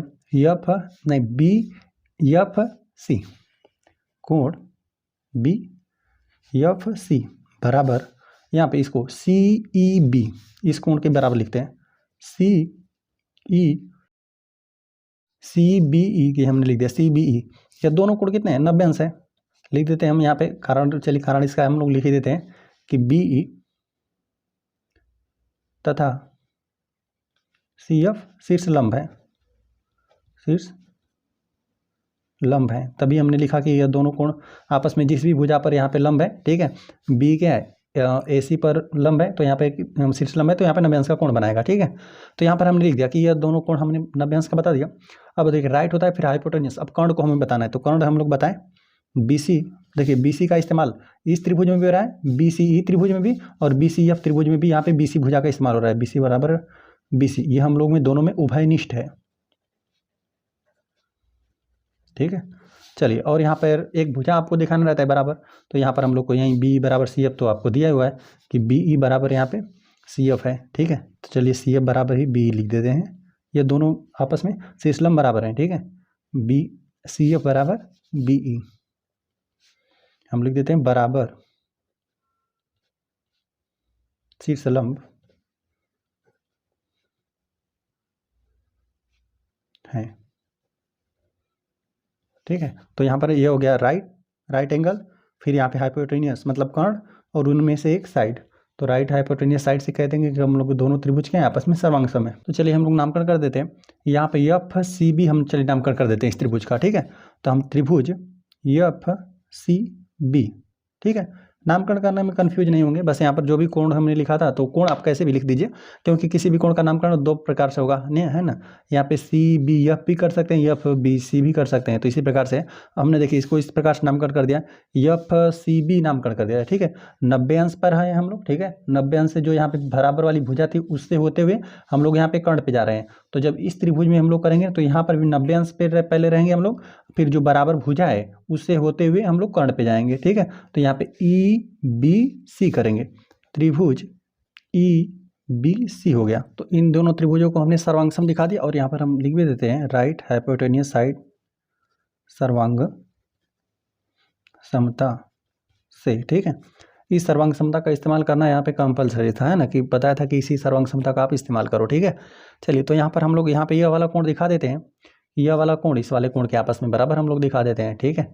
तो हम लोग लिख देते हैं एफ बी सी जो कोण है, कोण एफ बी सी बराबर कोण हो जाएगा ई सी बी के, कोण ई सी बी के, ये दोनों कोण आपस में बराबर हो जाएंगे सी पी सी टी, ठीक है। यहाँ पे यह संगत कोण है, ठीक है। यहाँ पर यह पूरा कोण जो इस त्रिभुज में था, इस त्रिभुज में इतना सा कोण और इस वाले त्रिभुज के इतने वाले कोण के आपस में बराबर हो गया, ठीक है। यह संगत कोण से हमने लिखा, ठीक है। या फिर इसी को आप यहाँ पे समझ सकते हैं, या बी सी को यही कोण त्रिभुज ए बी सी के लिए कोण बी है, या फिर या हम लिख देते हैं, या इसको कोण बी भी समझ सकते हैं, इसको कोण सी भी आप समझ सकते हैं, ठीक है। तो यह दोनों यह हमने बराबर बता दिया। लिख देते हैं त्रिभुज ए बी, यहाँ पे त्रिभुज बनाते हैं, ठीक है। त्रिभुज ए बी सी में, ठीक है, कोण बी बराबर कोण सी, यह अभी हमने सिद्ध किया, ठीक है। यह भी हमने सिद्ध कर दिया। तब हम लोग लिख देते हैं कि ए बी भुजा क्या है, वह ए सी के बराबर हो जाएगी, है ना। हम लोग लिख देते हैं बराबर कोणों की सम्मुख भुजाएं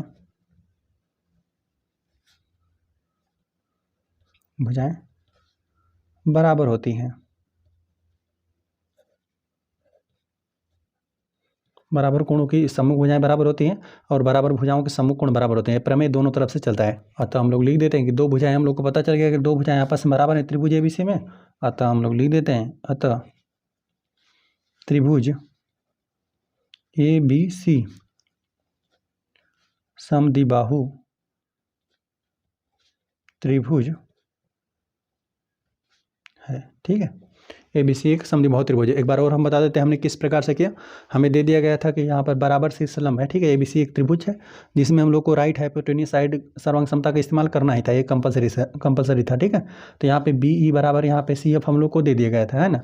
और शीर्षलंब था मतलब जहाँ पर भी भुजा ए बी को प्रतिच्छेद करेगा यहाँ पर भी 90 अंश का कोण बनाएगा शीर्षलंब, और यहाँ पे ए सी को जो बी प्रतिच्छेद किया तभी भी यहाँ पे 90 अंश का कोण बनाया, ठीक है। तो हम लोगों ने देखिए इसको किस प्रकार से दिखा। हम लोग को जो यह वाला त्रिभुज बन रहा था ना बी सी ई, और यहाँ पर जो त्रिभुज बना रहा था एफ बी सी, ठीक है। इन दोनों त्रिभुजों में हमने देखा कि एक 90 अंश का कोण है और यहाँ पर यह भुजा सी एफ बराबर है, और यहाँ पे भी 90 अंश का कोण है, यह भी सी एफ भुजा बराबर है। और साथ साथ देख रहे हैं बी सी कर्ण उभयनिष्ठ है, ठीक है। दोनों त्रिभुजों में 90 अंश के यहाँ पे समकोण बना है ना, ये वाला त्रिभुज ई बी सी और यहाँ पे एफ बी सी, ठीक है। यह दोनों त्रिभुज क्या है आपस में यहाँ पे 90 अंश के कोण बना रहे हैं, एक एक भुजा आपस में बराबर है, साथ ही साथ उनका कर्ण बराबर है, ठीक है। तो हमने लिख दिया कि यहाँ पे त्रिभुज एफ बी सी और त्रिभुज बी सी ई में यहाँ पर हमने बता दिया कि यह वाला कोण 90 अंश का है और साथ साथ बी सी भुजा यहाँ पर उभयनिष्ठ है, ठीक है, जो कि कर्ण है हाइपोटेनियस से, ठीक है। और सी एफ बराबर बी हम लोग को दिया था बराबर यह शीर्षलंब है ना। तो यहाँ पर हमने लिख दिया कि त्रिभुज यहाँ पे एफ सी बी, यहाँ पे एफ सी बी हमने लिखा तो इसको ई बी सी नामकरण कर दिया। यह दोनों त्रिभुज आपस में सर्वांग सम हो गए और राइट हाइपोटेनियस साइड सर्वांग समता का हमने इस्तेमाल कर दिया। और यहाँ पे संगत कोण आपस में बराबर हो गया। इस त्रिभुज का है, देखिए इस त्रिभुज में ना, देखिए इतना वाला कोण ना, इतना सा कोण इतने से कोण के आपस में बराबर हो गया, ठीक है। यह वाला कोण इतने से कोण के भी बराबर होगा इस त्रिभुज का।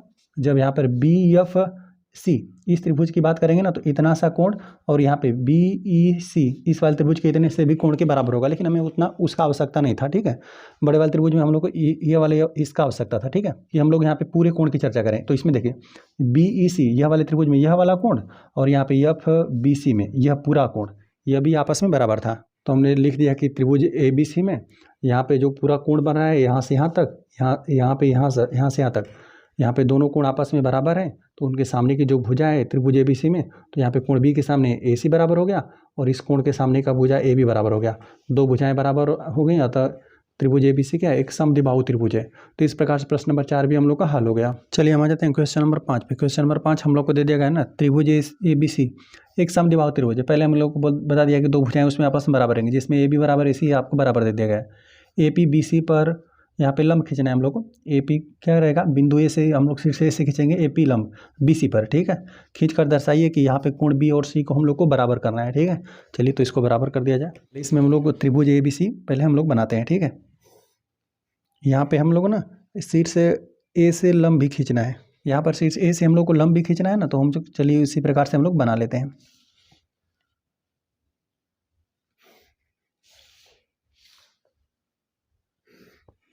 ठीक है, इसी प्रकार से हमने बना लिया। देखिए यहाँ पे A हो गया, यहाँ पे नामकरण ABC क्या हुआ है त्रिभुज का ना, तो A या B हो गया या C हो गया, और यहाँ पे BC पर ही लंब है जो कि है P बिंदु है, ठीक है। तो यहाँ पर लंब है मतलब यहाँ पे 90 अंश का भी कोण भी है, ठीक है, हम लोग को बताया हुआ है। चलिए जो दिया हुआ है इसका एक बार नोट कर देते हैं।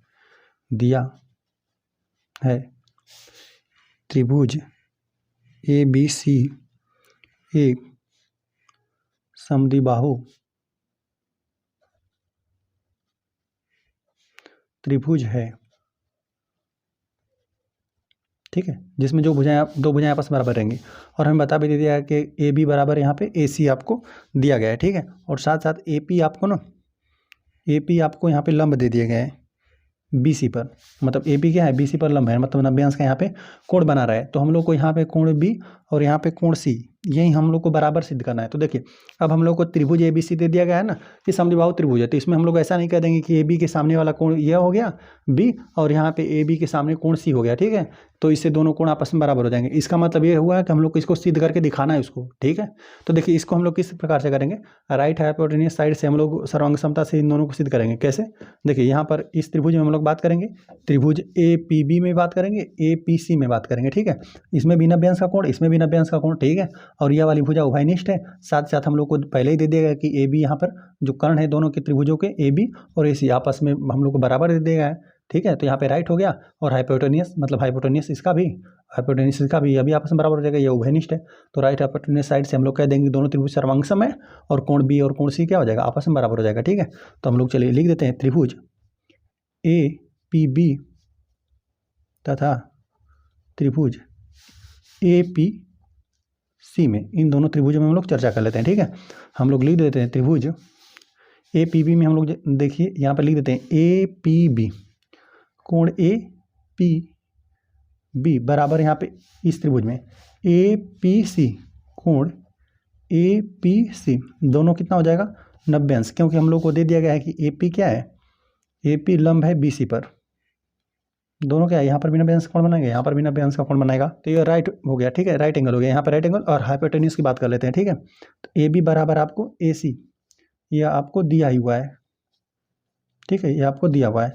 और यहाँ पे एक भुजा बराबर होनी चाहिए, तो जो कि है AP का इस्तेमाल इस त्रिभुज को भी बनाने में हो रहा है, AP का इस्तेमाल भुजा का इस त्रिभुज को भी बनाने में हो रहा है, ठीक है।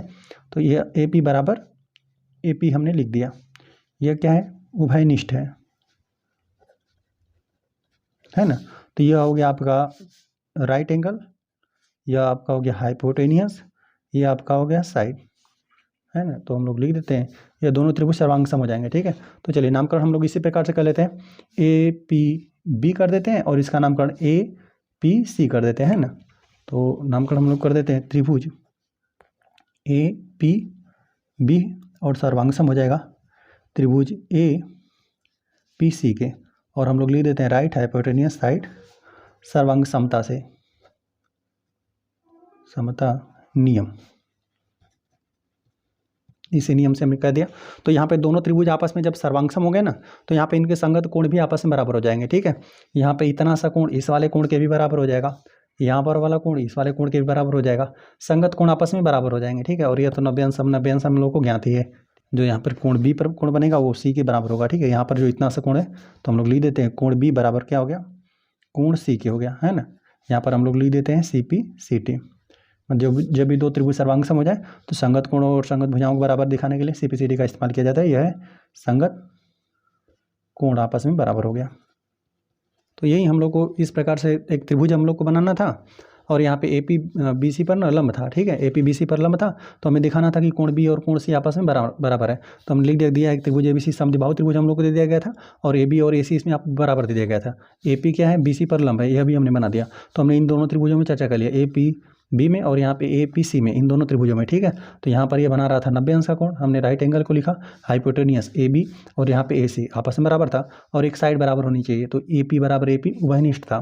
ये है ना, दोनों त्रिभुजों, इस ए पी का इस्तेमाल दोनों त्रिभुजों को बनाने में हो रहा था। तो राइट हाइपोटेनियस साइड से हमने दोनों त्रिभुजों को सर्वांग सम सिद्ध कर दिया, सर्वांग सम सिद्ध कर दिया, तो यह वाला कोण इस वाले कोण के आपस में बराबर होगा और हम लोग को यही सिद्ध भी करना था, हमने यहाँ पे लिख दिया, ठीक है। तो इस प्रकार से प्रश्न नंबर 5 भी हम लोग का हल हो गया। चलिए, तो इस प्रकार से प्रश्नावली के सभी प्रश्न हल हो गए। चलिए ठीक है, वीडियो पसंद आए तो वीडियो को एक लाइक कर दीजिए, यदि चैनल पर नए हैं तो कृपया चैनल को सब्सक्राइब कर दीजिए।